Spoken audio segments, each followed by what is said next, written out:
अच्छा, मतलब आप ये कह रहे हैं कि अगर किसी को बच्चे नहीं हो रहे, हाँ गोद नहीं हो रहे, वहाँ से निश्चित रूप से होते जी हैं। जी जी अच्छा, बिल्कुल। आपके पास ऐसा कुछ अनुभव किया है आपने अभी तक? उनका मेरे पास फोन आया था कि गुरुजी मुझे 2 या 2.5 साल से कुछ भी पुत्रता की प्राप्ति नहीं हुई है। अभी गोपाष्टमी के दिन हमारे भैया के यहाँ पुत्र की प्राप्ति। कि राधा कृष्ण धाम से जुड़ी ऐसी कोई कहानी हो जिसमें सुन के और देखकर बहुत आश्चर्य लगा कि ये तो कभी हो ही नहीं सकता, जी जी जो जी यहाँ से हो गया। वृंदावन में पहुंच गया हूँ और बिहारी जी की मैंने आरती की है। और शायद वो मुझसे कहना चाहते हैं कि मुझे अब जाना है। तो फिर मुझे उस समय वो कल्पना हुई, अभी तक मैंने माताजी और पिताजी को भी नहीं बताया इन चीजों के बारे में। तो अब आप तो समझ सकते हैं 13 साल के बच्चे की बात कौन मानेगा कि भाई तुझे कैसे सपना आ सकता है।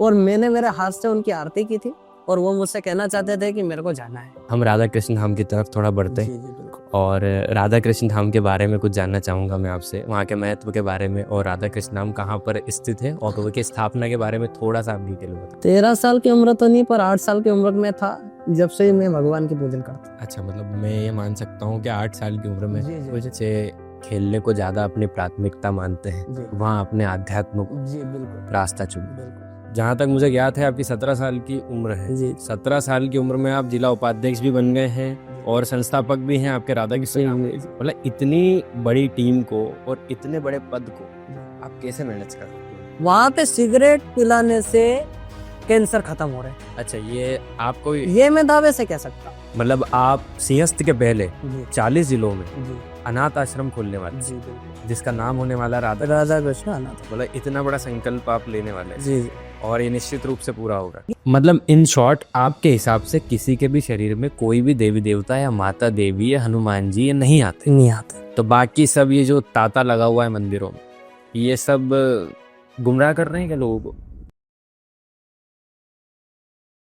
तो स्वागत है प्रद्युमन जी हमारे पॉडकास्ट चैनल। धन्यवाद आपका बहुत बहुत। मैं आपके बारे में कुछ डिटेल में और हमारी ऑडियंस भी आपके बारे में कुछ डिटेल में जानना चाहती है, तो आप अपने बारे में थोड़ा डिटेल में बताइए। देखिए, मेरा नाम पंडित प्रद्युम्न व्यास है और मैं छोटे से गांव सेवदा का निवासी हूँ। और एक मेरी संस्था है राधा कृष्ण जन कल्याण समिति, उसका अभी मैं संस्थापक हूँ। और भैया के विशेष आग्रह और निवेदन पे, भैया के एक बुलावे पे, ब्रॉडकास्ट पे आना हुआ और उसके लिए मैं भैया का आभारी हूँ कि भैया ने मुझे थोड़ा सा अपना समय दिया। अच्छा, मैंने ये सुना है कि आप क्रिकेटर भी हैं पैसे से। जी जी जी, वो क्रिकेटर अपनी जगह है, पर वो क्रिकेटर बनने के पीछे भी बहुत कुछ है कि घर वालों की मेहनत और घर वालों का एक लक्ष्य था कि हमारा बेटा क्रिकेट में जाए, तो बस घर वालों की इच्छा पूरी करने के लिए क्रिकेट में है।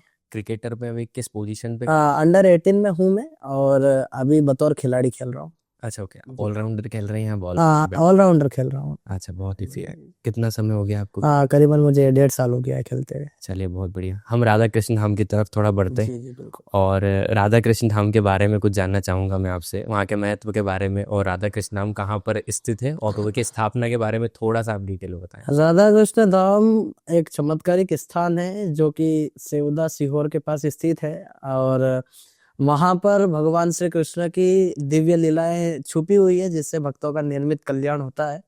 और भगवान के अनेक चमत्कार हमें वहाँ देखने मिलते हैं, जैसे कि किसी के भी गोद सुनी हो या किसी की पुत्र ना होने की कुछ प्रॉब्लम्स हो, तो वहां पे वो पूर्ण होती है। अच्छा, मतलब आप ये कह रहे हैं कि अगर किसी को बच्चे नहीं हो रहे, हाँ गोद नहीं हो रहे, वहाँ से निश्चित रूप से होते जी हैं। जी जी अच्छा, बिल्कुल। आपके पास ऐसा कुछ अनुभव किया है आपने अभी तक? अनुभव तो नहीं, पर एक मेरे यजमान हैं जो कि गुजरात से हैं। ओके। और उनका मेरे पास फोन आया था कि गुरुजी मुझे 2 या 2.5 साल से कुछ भी पुत्रता की प्राप्ति नहीं हुई है।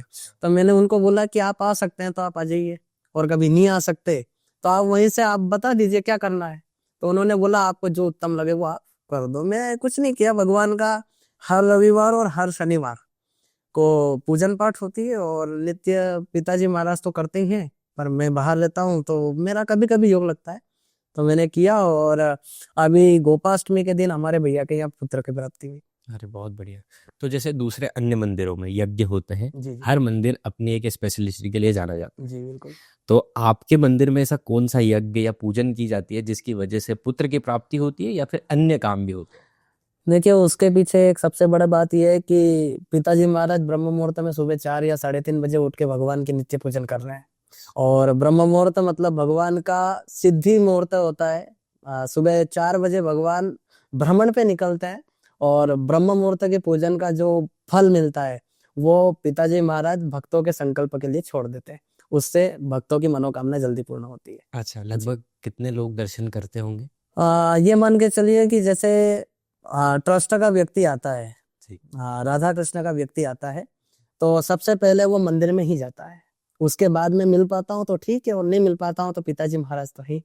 बाकी आप ये मान के चलिए कि करीबन करीबन 50 से 60 व्यक्ति तो आ ही जाते हैं। ओके, डेली 50-60 व्यक्ति? डेली तो नहीं कह सकते, पर जैसे कि धार्मिक आयोजन रहते हैं उसमें व्यक्ति की ताता थैया रहती है पूरी। अच्छा, ये आष्टा में स्थित है? हाँ, आष्टा के आगे 10 किलोमीटर एक सेवदा नामक ग्राम है, वहां पे। ये स्थापना आप ही के परिवार के थ्रू हुई है? हाँ, स्थापना दादाजी हमारे जो पिताजी महाराज के पिताजी थे उनके द्वारा 2001 में की गई थी, और उस टाइम पुष्टि मार्गीय परिसर के द्वारा की गई थी। तो उसके बाद मेरा थोड़ा सा मन चेंज हुआ कि पुष्टि मार्गी तो है ही, तो हम वृंदावन घूमने के लिए गए थे। तो वृंदावन घूमने के लिए सबने अपने अपने मनपसंद वस्तुओं को ले लिया। मैंने माता जी को बोला कि मुझे भगवान की मूर्ति चाहिए, और पता नहीं वो भगवान की इच्छा थी कि मुझे आना है, या फिर पिताजी और माताजी का आशीर्वाद था कि मैं इस पद पे चलूं।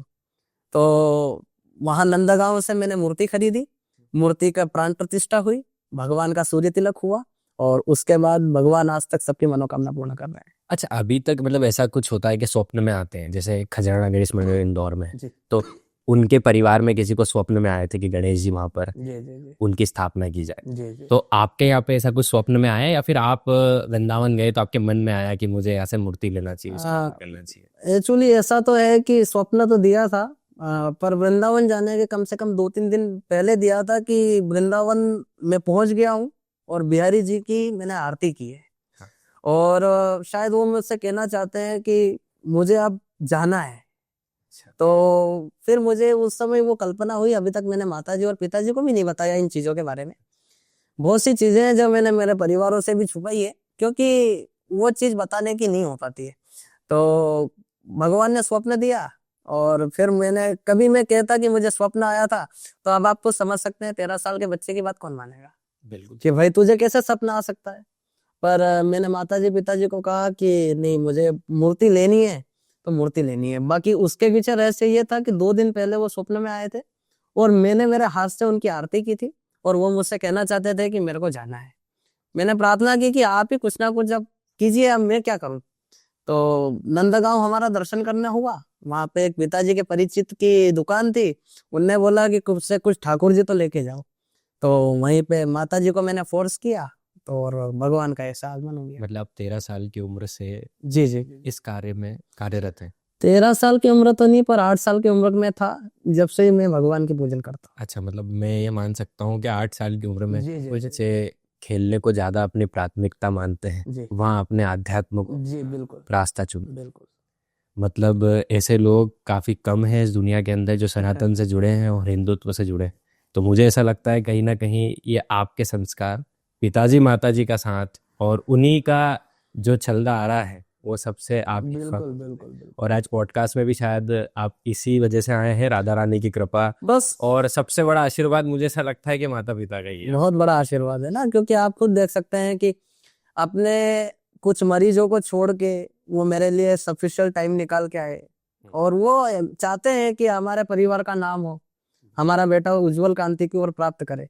तो मेरा तो पूरा सफिशिएंट माता पिता को ही जाता है, और मैं तो हमेशा से माता पिता के चरण कमलों की तरफ चला हूँ कि भाई आप जो बता दो मैं उधर चल दूंगा, कोई बात नहीं। बहुत बढ़िया, मेरा तो ये प्राथमिकता है। बहुत बढ़िया। अच्छा, मुझे ऐसी कोई कहानी बता पाएंगे आप, या हमारी ऑडियंस को ऐसी कोई कहानी बता पाएंगे आप जिसमें कि राधा कृष्ण धाम से जुड़ी ऐसी कोई कहानी हो जिसमें मतलब ऐसा कुछ हुआ हो आश्चर्यजनक, आश्चर्य जैसा। वो सुन के और देखकर बहुत आश्चर्य लगा कि ये तो कभी हो ही नहीं सकता जी जी जो जी यहाँ से हो गया है। जी। एक्चुअली क्या है कि हमेशा हम लोग त्योहार मनाते रहते हैं मंदिर में।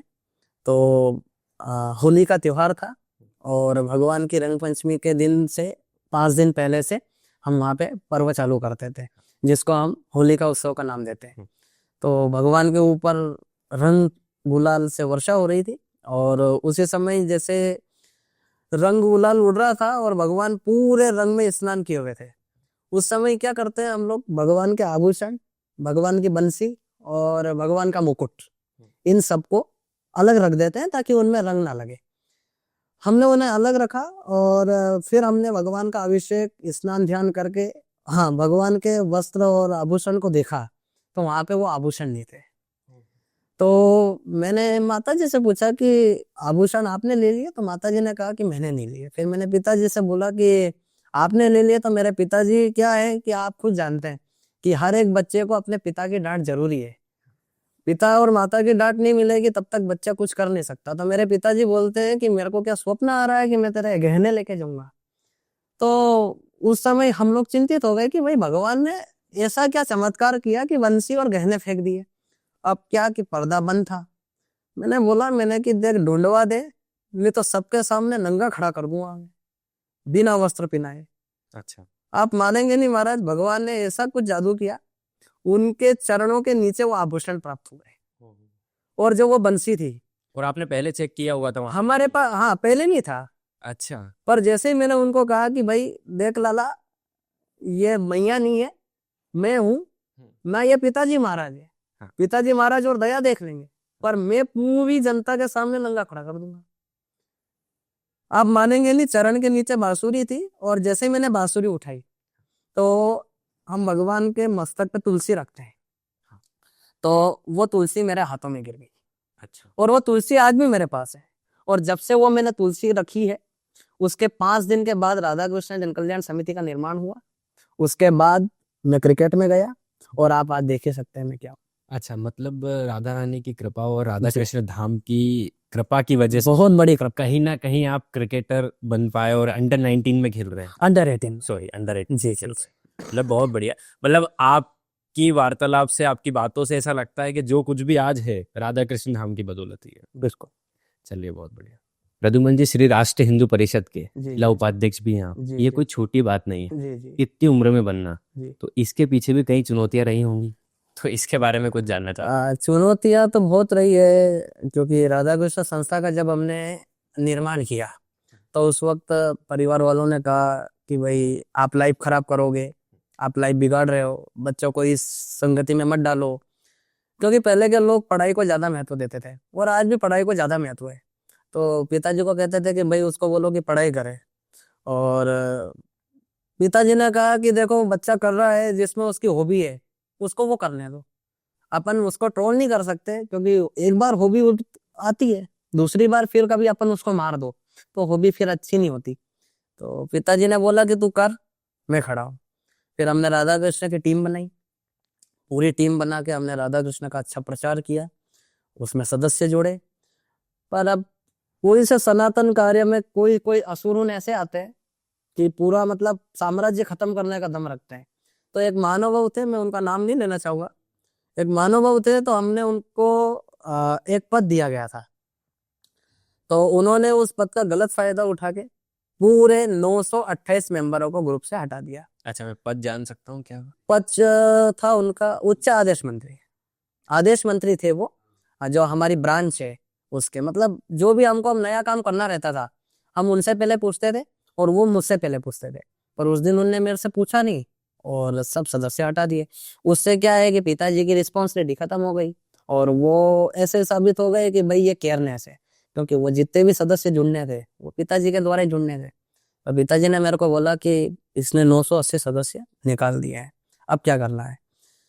अब जिस व्यक्ति ने मेहनत कर करके रात रात में जाग जाग के 900 व्यक्ति की टीम बनाई और उसको एक भड़का हुए पे निकाल दिया जाए तो आपको समझ सकते हैं कि उसका क्या हाल होता है। उस टाइम मैं थोड़ा टूट सा गया था, तो पिताजी ने बोला अभी तो रुक, तेरा बाप पीछे खड़ा है, मैं हूं जब तक तेरे को कुछ कोई भी नहीं बोलेगा। तो फिर हम लोगों ने नई सीरीज से रचना करी, 2 से 300 400 ऐसे जोड़े और आज हमारे संस्था में 11 से 12 हजार मेंबरों की लिस्ट है। ओके। ये जो महानुभाव थे जिन्होंने संस्था को तोड़ने की कोशिश जी की, जी। ये महानुभाव आपके परिवार से आते हैं या दोस्त से आते हैं या समाज से आते परिवार से तो नहीं कह सकते, पर हाँ ये कह सकते हैं कि समाज के थे। और आपको खुद को पता है कि पहले समाज वाला ही अपने आप का पैर खींचता है। हैं? समाज के और करीबी। हाँ, करीबी, बहुत करीबी थे। अच्छा, मतलब कि आपका सीधा सीधा संदेश ये है कि अपने ही लोग अपनी टांग खींचते हैं। बिल्कुल। जी। क्योंकि मेरे ऊपर तो बीती है और मेरा एक पहले से ही नियम है कि जो बोलना है वो बोलना है, उससे भले संबंध टूटे तो टूटे, रिश्तेदारी टूटे तो टूटे, पर जो मुझ पे बीती है वो मैं बोलना चाहता हूँ बस। अच्छा, जिला उपाध्यक्ष रह के आपने क्या-क्या चुनौतियों का सामना किया और आपने ऐसे कौन-कौन से निर्णय लिए जी जी। और आगे आप क्या निर्णय लेने वाले हैं, जो मतलब हिंदुत्व को और सनातन धर्म को आगे बढ़ा पाए? जिला उपाध्यक्ष तो बनने का कोई विचार नहीं था, तो राधा कृष्ण जन कल्याण समिति की सेवाएं देख के मेरा संपर्क हुआ हमारे राष्ट्रीय उपाध्यक्ष धनंजय जी यादव से, जो कि इंदौर में ही रहते हैं और श्री राष्ट्र हिंदू परिषद के वो राष्ट्रीय उपाध्यक्ष है। तो मेरा उनको संपर्क किया कि भैया मैं इस संघ में जुड़ना चाहता हूँ और अपने जो अपने से बनेगा वो सेवा देना चाहता हूँ। भैया ने बोला ठीक है आप जुड़ जाइए। भैया ने मुझे जोड़ा। भैया ने पूछा आप किस तरह से जुड़ेंगे, तो मैंने कि देख लीजिए आप जैसी मेरी आपको सेवा लग रही है वैसे जुड़ सकेंगे, जुड़ जाएंगे। तो भैया बोलते हैं कि आपको जिला उपाध्यक्ष बना देते हैं और मेरा ये पूरा विश्वास है कि आप राष्ट्रीय हिंदू परिसर को और आगे लेके जाओगे। तो अभी हमने 29 सितंबर को हमारे नगर के पास ही एक आयोजन किया गौशाला का भूमि पूजन। उसका हमने पूरा क्रेडिट राष्ट्रीय हिंदू परिसर को दिया और मैंने मेरी पूरी टीम को बुलाया और भैया को कहा कि मेरे जीवन में जो भी है वो भैया है। माता पिता के बाद भैया का ज्यादा सपोर्ट मिला है और मैं आभारी हूँ कि भैया ने मेरे को समय दिया और मुझे पद दिया। फिर भी कोई कोई प्रॉब्लम्स खड़ी हो ही जाती है, आपको खुद को पता है। तो 2-3 व्यक्ति का फोन आया, तेरी बुद्धि खराब हो गई है क्या, एक संस्था से तू धापा नहीं है क्या, तेरे को क्या पूरा करियर खराब करना है क्या तेरा। तो मैंने बोला कि मैं जो कर रहा हूँ वो मेरी पर्सनैलिटी के हिसाब से कर रहा हूँ, मेरे में माइंड है, 18 साल का हूँ, कर सकता हूँ, करने दो भाई। तो अभी हमने गौशाला खोलने का संकल्प लिया और बहुत जल्दी राधा कृष्ण जन कल्याण समिति भारत की ओर से प्रत्येक हर एक जिले में हम हमारा ऑफिस तो खोलेंगे ही खोलेंगे, पर हमारा ये संकल्प है कि 2028 तक प्रत्येक जिले में हम एक एक अनाथ आश्रम खोलें ताकि अनाथ बच्चों को निःशुल्क पढ़ाई मिले, निःशुल्क शिक्षा मिले। और उसका हम नाम रखने वाले हैं राधा कृष्ण अनाथ आश्रम, जिसके ट्रस्टी रहेंगे मेरे पिताजी महाराज। क्योंकि मेरा आप लोगों की दुआ से कभी क्रिकेट में सिलेक्शन हो जाए तो फिर आप समझ सकते हैं कि मैं इस तरफ थोड़ा ध्यान कम दूंगा। तो अभी क्या है कि उन लोगों ने जिनने ये बोला कि भाई तू तेरी बुद्धि खराब हो गई है, तो उनको बोलना चाहता हूं मैं कि व्यक्ति कर सकता है। और हम अभी 2026 के बाद, मतलब आप ये मान के चलिए कि 2027 के कुंभ के पहले 40 जिलों में हमारा अनाथ आश्रम खोलने का पूरा प्लान चल रहा है। मतलब आप सिंहस्थ के पहले जी 40 जिलों में जी अनाथ आश्रम खोलने वाले हैं, जी बिल्कुल। जिसका नाम होने वाला राधा। राधा कृष्ण अनाथ आश्रम। मतलब इतना बड़ा संकल्प आप लेने वाले हैं जी जी और ये निश्चित रूप से पूरा होगा। निश्चित रूप से पूरा होगा। जी क्योंकि जब जब हमारी टीम ने कोई सा कार्य करने का सोचा है, जी। हम लोगों ने वो कार्य करके दिखाया है। और मैंने पिताजी महाराज से भी उस सिलसिले में बात की है कि अपन हर एक जिले में खोलेंगे और जिसका पूरा खर्चा हमारा व्यास परिवार उठाएगा। अच्छा, जी पूरा खर्चा। पूरा खर्चा 40 आश्रमों का, इसमें किसी भी प्रकार का डोनेशन? किसी भी तरह का डोनेशन नहीं। अभी हम लोगों ने गौशाला बनाई, तब व्यक्ति रसीद कट्टे बनवाते हैं। हम लोगों ने बोला आप लोग पधारो, गौशाला विजिट करो, घूमो, इसमें हमारा सहयोग है। अच्छा जी मतलब आप किसी भी प्रकार का डोनेशन नहीं ले रहे हैं। बिल्कुल। मतलब आप बहुत बड़ा स्टेटमेंट दे रहे हैं, क्योंकि कि जितने भी बड़े बड़े मंदिर हैं बिना डोनेशन के कोई मंदिर नहीं चल रहा है। नहीं चलते हैं, पर डोनेशन तो एक प्रोसेस है और आप पंडित हैं और मुझे ऐसा लगता है कि कहीं ना कहीं डोनेशन तो हर जगह आवश्यक होता है, पर आप इतना बड़ा संकल्प ले रहे हैं कि हम खुद से कर रहे हैं। बिल्कुल बिल्कुल। मुझे आश्चर्य है कि आप जिला उपाध्यक्ष बन गए। जी जहाँ तक मुझे ज्ञात है आपकी 17 साल की उम्र है। जी जी बिल्कुल। 17 साल की उम्र में आप जिला उपाध्यक्ष भी बन गए हैं जी। और संस्थापक भी हैं आपके राधा कृष्ण नाम के। जी मतलब इतनी बड़ी टीम को और इतने बड़े पद को जी आप कैसे मैनेज कर रहे हैं? भगवान करता है। भगवान ने हमेशा, देखिए जैसे मैंने आपको बताया कि मुझे स्वप्न आया, तो हमारी ये इच्छा हुई कि हम कभी वृंदावन से भगवान को ला सकते हैं, तो क्यों ना भगवान के नाम का हम प्रचार पूरे विश्व में करें। तो हमने कई महात्माओं से पूछा और कहीं हमने विद्वानों से पूछा उन्होंने भाई सजेशन नहीं दिया, फिर मैं भगवान के पास गया और नहीं, मेरा सवाल आपसे दूसरा था। जी मेरा सवाल ये था, आप इतनी सी उम्र में कैसे मैनेज करते हैं। इन सब चीजों को मैनेज कैसे कर रहे हाँ वही तो मैं बता रहा हूँ आपको। हैं? मतलब लाइक कि आपके दिमाग में ये सब थॉट आ कैसे रहे हैं, ये मतलब इतना सोच कैसे पा रहे हैं आप? देखिए मैं तो बस एक ही चीज बोलता हूँ कि जहाँ पर कृपा राम की हुई तहाँ पर कृपा करे सब कोई।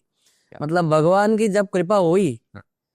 तो विचार अंदर से आने लगा, अंदर से आने लगा।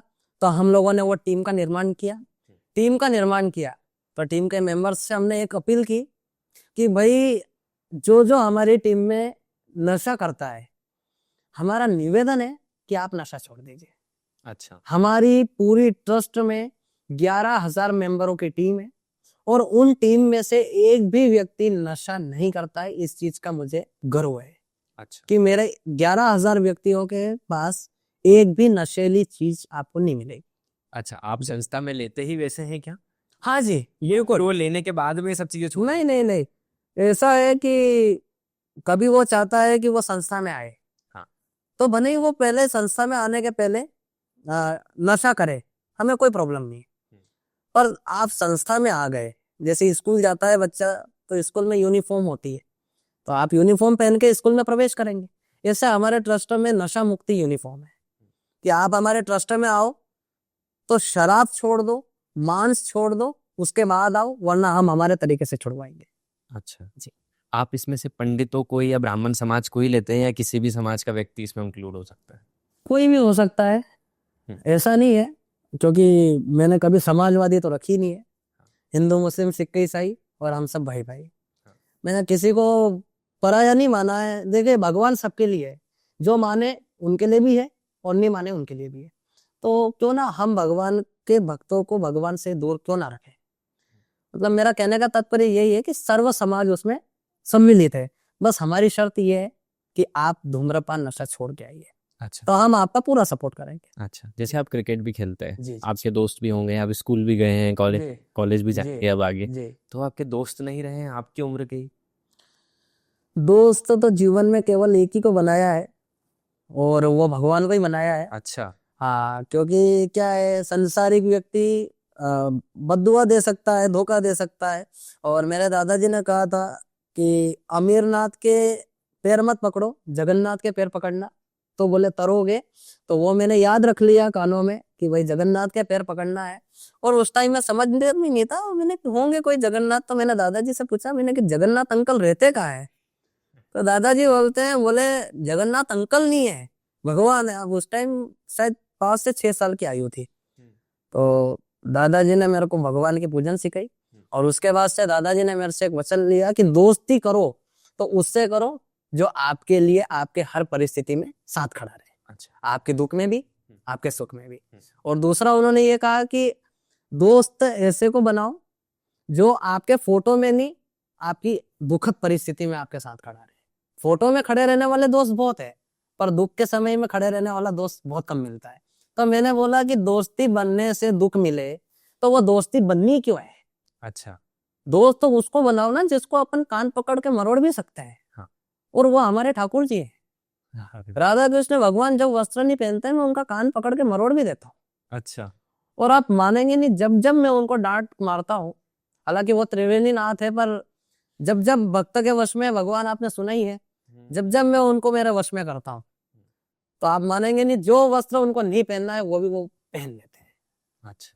मतलब घनिष्ठ मित्रता उनसे है मेरी। और आज भी कोई सी बड़ी प्रॉब्लम में फंस जाता हूँ, तू जान भैया और तेरा काम लेना है, अच्छा। बस 15 से 20 मिनट में मेरी हल हो जाता है। मतलब किसी से आपके मित्र? किसी से भी नहीं, क्या पता वो मेरा व्यवहार ही ऐसा है कि व्यक्ति मेरे से मित्रता कर नहीं ले। नहीं, मुझे ऐसा लगा नहीं, व्यवहार तो आपका वैसा है नहीं, तो मित्र तो होना निश्चित है, पर मित्र आपने बनाए नहीं, वो एक पॉइंट अलग हो सकता है। बिल्कुल। अच्छा, मित्र ना बनाने की शायद मुझे ऐसा लगता है कि कहीं ना कहीं आपको फायदा भी है हाँ जी कि बिल्कुल। आप दूसरी चीजों में ज्यादा जा भी नहीं रहे हैं। नहीं तो आज आपकी उम्र में है, इंदौर शहर में ही जी ऐसे कल्चर्स हैं जिनका मैं नाम तो नहीं लूंगा, पर आप भी आए दिन हाँ, रोडों पे देख रहे हैं कि देखते हैं चीजें हो वो रही हैं, देखते हैं, सही है सही और है। आप उसी उम्र में भगवान के श्री चरणों में हैं, तो ये तो बहुत ही देखिए सो- तारने वाला भी वही है, संवारने वाला भी वही है। शरण पकड़ना है तो उनकी पकड़ो। बिल्कुल सर। दुनिया वाले तो कुछ नहीं करेंगे, आपके सुख में काम आ जाएंगे। अभी शादी होगी, शादी में आ जाएंगे, शादी के बाद क्या व्यवस्था करनी है, क्या खर्चा करना है, उसके भी पूछेंगे।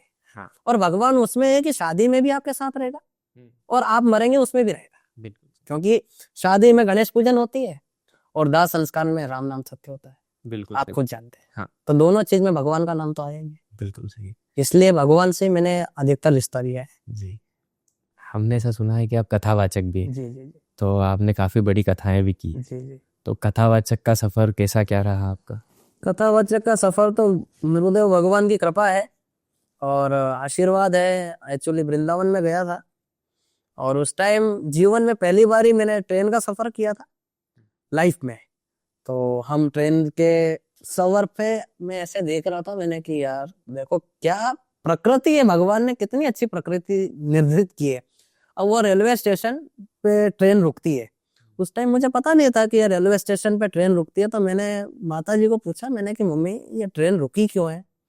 तो माता जी ने उसका कोई जवाब नहीं दिया। मेरी माता जी थोड़ी मजाकी भी है और जब मैं गलत काम करता हूँ तो उनसे बड़ा क्रोधी भी नहीं है। अच्छा।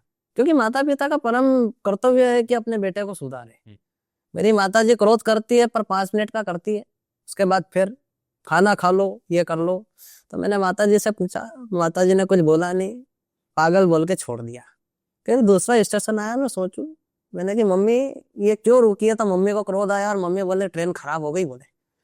तो मैंने कि बस स्टैंड तो आ गया है, उतर जाते हैं। तो बोला ये बस स्टैंड नहीं है, ये रेलवे स्टेशन है। फिर वो एक चाय वाला आया तो वो ट्रेन में चाय दे रहा था। तो मैंने कि यार बहुत बढ़िया, क्या व्यवस्था है। मैंने कि जय बजरंगबली, आज तो अपन अंबानी बन गए। मैंने कि खुद सामने से चाय आ रही है, मेरे को क्या पता चाय पैसे की है। मैंने पी ली। भैया बोले 25 रुपए दो। मैंने कि ये तो ट्रेन की तरफ से थी ना। बोले आपके पापा थोड़ी नहीं बनाना आएंगे। तो 25 रुपए दिए, फिर हम वृंदावन गए। फिर वहां पे हम घूमे और उसके बाद गौरी गोपाल आश्रम मेरा जाना हुआ। तो गौरी गोपाल आश्रम हम गए और वहां पे मैंने गुरु दीक्षा ली अनिरुद्धाचार्य जी महाराज से, जिसको सभी जानते हैं। काफ़ी। तो गुरु जी ने कहा कि ऐसा कार्य जीवन में करना कि आप पे आपका परिवार तो गर्व महसूस करे, पर हर एक लड़की भी वो महसूस करे कि आप उनके भाई हो, ना उनके अपमानजनक। दोस्त की बहन को अपनी नजर से अपनी बहन देखना, दोस्त की माँ को अपनी माँ देखना, और जितनी भगवान का प्रचार कर सकते हो उतना प्रचार करना। मैंने पिताजी से बोला, मैंने कि यार गुरु जी ने बोल दिया तो अब प्रचार तो करना पड़ेगा, कैसे भी तो करना पड़ेगा। अब उस टाइम बाल्यावस्था थी। अब आपको पता है बच्चों को जो मन हो जाता है वो तो लाके देना ही पड़ता है। पिताजी ने 2-3 दिन छोड़ दिया, चलो ठीक है बच्चा है। फिर मैंने पिताजी को बोला, मैंने कि पापा सोचा आपने कुछ प्रचार कैसे करें? तो बोले भागवत जी कर ले। तो हमने क्या किया कि घर में वो बेड तो रहती है, तो वो बेड के ऊपर एक स्टूल रख लिया, तकिए रख लिए बढ़िया से, उसके ऊपर कंबल डाल दी, उसके ऊपर भगवान को बिठा दिया और एक कथा मैंने की। अब उसमें मैंने हरि अनंत हरि कथा अनंत पता नहीं क्या क्या बोला, कुछ कुछ तो संस्कृत के श्लोक ही बोल दिए थे जो कि 5th क्लास में पढ़े थे। और वो कथा मेरी गांव वालों ने सुन ली। अब गांव वालों के कानों में वो कथा पड़ी तो वहां पे एक और कथावाचक है, वो बात उन तक पहुंची कि भाई व्यास जी का बालक कथा करता है, जबकि मेरे को पता ही नहीं है कि मेरी कथा इतनी पॉपुलर हो गई है। और अगले दिन मैं सुबह जब उठता हूँ तो मेरे पास मैसेज आते हैं कि गुरुजी क्या आप ऑनलाइन हमको कथा सुना सकते हो? अच्छा जी। तो मैंने फिर पापा को बोला, मैंने कि पापा मैंने एक कथा की है मलाड राजस्थान जैसे क्षेत्र में, कथा करना मैंने कि क्या क्या बॉल बैट खेलना थोड़ी ना है। पिताजी बोले तू चिंता क्यों कर रहा है? मैं हूं बोले। मतलब जब जब मैंने पिताजी को बोला है तो मैं हूं, बस इतने नाम सुन के मैंने उनको बोल दिया कि भाई चलो कर देते हैं। फिर वहां की, और वहां के भाई तो इतने प्रसन्न हो गए, इतने प्रसन्न हो गए, गुरुजी की जय हो। मैं बोलूं, मैंने कहा, वाह मजा आ गया। मैंने की पहली बार किसी व्यक्ति ने मेरी जय बोली। मैंने की भविष्य में अब क्या है, घर वाले तो हाँ ऐसा वैसा ये कर देंगे वो कर देंगे। अब भैया कहीं बाहर जाओ तो गुरु जी करके व्यक्ति करे तो सही। मैंने कहा यार अपने को भी सम्मान मिलता है देखो। तो मेरे को आनंद आ गया। तो मैंने कि ये फील्ड तो पकड़नी है। फिर ये फील्ड को हमको प्रचारित करना था आगे, मतलब लाइव करना था। तो हमने राधा कृष्ण ग्रुप में वीडियो कॉलिंग पे कथा सुनी अच्छा। और करीबन 100 से ज्यादा व्यक्ति उस कथा में जुड़ते हैं। तो बहुत लोगों को कथा मन में आई कि भाई गजब यार, इतना सा उम्र का बालक क्या क्या कर सकता है। तो मैंने क्या, आप उम्र मत देखिए, मेरा काम देखो। अच्छा। तो हमने कथा की और आज तक वो कथा चली रही। लगभग कितने साल की उम्र से चालू कर दी थी कथा करना आपने? कथा तो मतलब मेरे 3 स्थान बदलाए हैं। तो मैं जब पहले स्थान पे रहता था वहीं से मैंने कर दी थी। मतलब आप ये समझिए कि 11 साल का था जब मैं कर देता था। और मेरा एक नियम था कि जब भी कथा पे बैठना है तो पूरी डब्बी लेता मैं, चंदन के अष्टगन की एक डब्बी आती है, उसको क्या करता, व्यक्ति बोलते हैं कि कुछ काम करना है तो पूरा करना है, अधूरा नहीं छोड़ना है। तो मैंने थोड़ा सा चंदन ले लिया, फिर डिब्बे में देखा, मैंने कि यार चंदन अधूरा कैसे रह गया। तो वो पूरी डिब्बी मैंने हथेली पे डाल दी। अब ऐसे ऐसे घिस लिया और पूरे माथे पे लगा लिया। फिर मम्मी पूछा, बोले ये क्या किया तूने। मैंने कि यार देखो, सब बोलते हैं पूरा काम करना चाहिए। अब वो कटोरी में इतना सा चंदन रह जाता तो फिर मैंने कि मेरे को क्या बोलते कि तूने अधूरा काम किया। अरे बोले ये चंदन 10 दिन 1 महीना चलता है, तूने 1 घंटे में पूरा चंदन कर लिया। मैंने यहाँ भी लगा लिया, यहाँ भी लगा लिया, यहाँ भी लगा लिया। और उस दिन एक चंदन की डिब्बी खत्म हो गई। अब मेरे पिताजी सुबह 4 बजे उठते हैं तो पिताजी ने सबको जगा दिया, भाई वो चंदन की डिब्बी कहाँ है। अब माताजी को पता था कि इसकी बोलूंगी तो वास्तविकता में पिताजी इसको रिमांड पे तो नहीं गए। तो माताजी ने बोल दिया कि वो पता नहीं कहाँ घूम गई। तो फिर अब मेरे पिताजी तो वही पिताजी है, तो अब उनको पता था कि भाई कुछ तो काला है। तो वो सुरंग के अंदर गए, देखा, हाँ बोले यही बोलो कि बेटे ने लगा लिया। तो मैंने पूरा घिस लिया और बोले बेटा देख, अधूरा काम मतलब अपने जीवन में जो करना है उसको अधूरा मत छोड़ो। बोले तू तो चंदन की एक डिब्बी 1 दिन में लगाएगा। तो बोले ये तो फिर मेरे को तो बहुत बड़ा खर्चा है क्या क्या हर महीने का।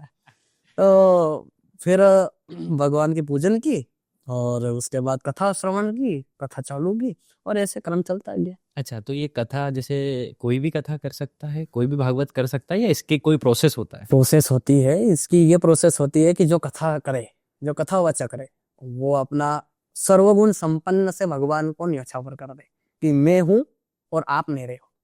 वो जय जगदीश हरे में जो कहते हैं कि तुम पूर्ण परमात्मा, तुम अंतर्यामी, है ना।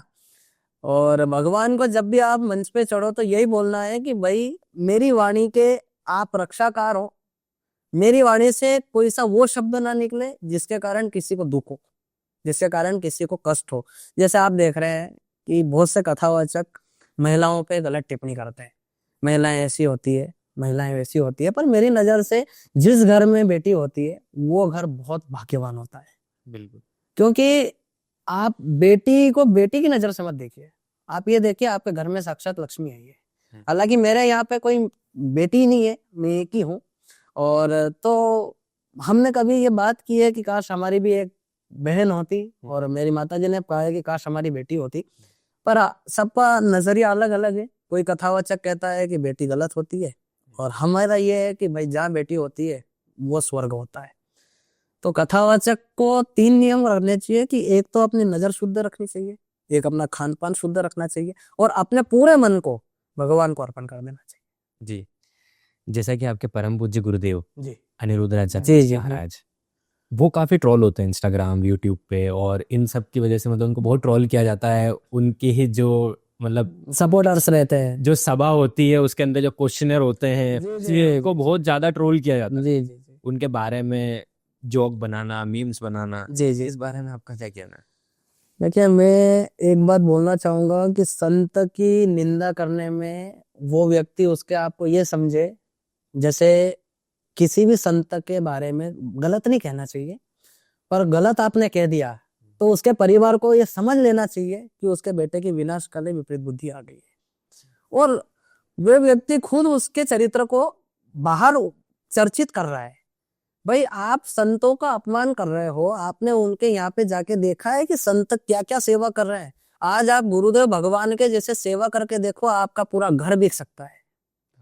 क्योंकि वृद्ध माओं को रखना, कम से कम 30,000 भक्तों को रोज भोजन कराना, ये हर एक कथावाचक के लिए संभव नहीं है, क्योंकि समय नहीं दे पाते हैं। तो और मैं तो यही कहना चाहूंगा कि गुरुदेव भगवान जो सिद्धि प्राप्त कर रहे हैं उसके लिए हाथी चले बाजार और असुर भूखे हजार। तो संत के पीछे तो कई असुर लगे रहते हैं, तो उसमें तो मैं यही कहूंगा कि भाई आप अपने आप को चर्चित ना करें, और गुरु शिष्य है तो गुरु शिष्य का नेता रखे। कोई कोई वायरल होने के लिए भी ये चीज करता है, पर जिस दिन भगवान की नजर पड़ेगी, वायरल होने के पहले दिक्कत आ जाएगी। वैसे मेरी थोड़ी नज़र रहती है भागवत कथाओं पे भी, जी और अनिरुद्धाचार्य को मैं, महाराज जी को मैं ऐसे नहीं देखता हूँ, पर मैंने उनकी एक कथा पूरी देखी है जो जेल जी जी 7 दिन की या 5 दिन की जो कथा जी जी पूरी जेल में हुई थी वो मैंने पूरी देखी है, और उसमें जो उनने प्रश्नावली की थी जी जी जी। वो भी डिटेल्ड में देखी है। हाँ हाँ मतलब जो मुझे ऐसा लगता है शायद मेरे जहाँ तक नजरिए से अभी तक कोई भी कथावाचक ने जेल के अंदर इस प्रकार की कथा नहीं किया, सही है। तो मुझे ऐसा लगता है कहीं ना कहीं, और मैंने ऐसा सुना भी है कि वो गौशाला चला रहे हैं, अनाथ आश्रम चला रहे हैं, और वहाँ पे जितनी भी माताएं रह रही है वो अपनी माँ जैसे उनको रखते हैं। बिल्कुल तो इस टाइप की ट्रोलिंग ना करनी चाहिए आपका ऐसे। बिल्कुल बिल्कुल बिल्कुल। अपने माता पिता के संस्कार को आप खुद उज्जवल करोगे तो आपकी गुरु भक्ति उज्जवल होगी। आप गुरु का अपमान करोगे, जैसे मैं आपको कुछ भी शब्द कह देता हूँ, भगवान ना करे आपको कुछ बोले, पर मैं आपको कुछ भी शब्द बोल देता हूँ, तो आप क्या बोलोगे कि भाई इसके माता पिता ने इसको संस्कार अच्छे नहीं दिए। बिल्कुल ठीक है। अब ऑडियंस कोई कोई उनके फैंस में रहती है, कोई कोई उनके अनफैंस में रहती है। हाँ। अब जो फैंस में है वो व्यक्ति क्या बोलेगा कि वो बदनसीब माता पिता थे जिसने ऐसा राक्षस पुत्र पैदा किया, जो गुरु की निंदा कर रहा है। तो अपने आप को चिरंजीवी ले जाओ, ढलते में मत लाओ, अपने को आगे बढ़ना है, नीचे थोड़ी नहीं गिरना है। और आगे बढ़ने के लिए माता पिता और गुरु का आशीर्वाद सर्वप्रथम चाहिए। आपकी सफलता में, जी और आप इतना आगे बढ़ गए हैं, उसमें आपके परिवार वालों का कितना सपोर्ट है? परिवार वालों का सपोर्ट अच्छा मिला है, पर ना कहे और नारायण, कोई कोई से सदस्य ऐसे हैं जिन्होंने कहा था कि भाई इस फील्ड में मत उतारो, अच्छी फील्ड नहीं है, एजुकेशन की ओर लेके जाओ, एजुकेशन कराओ।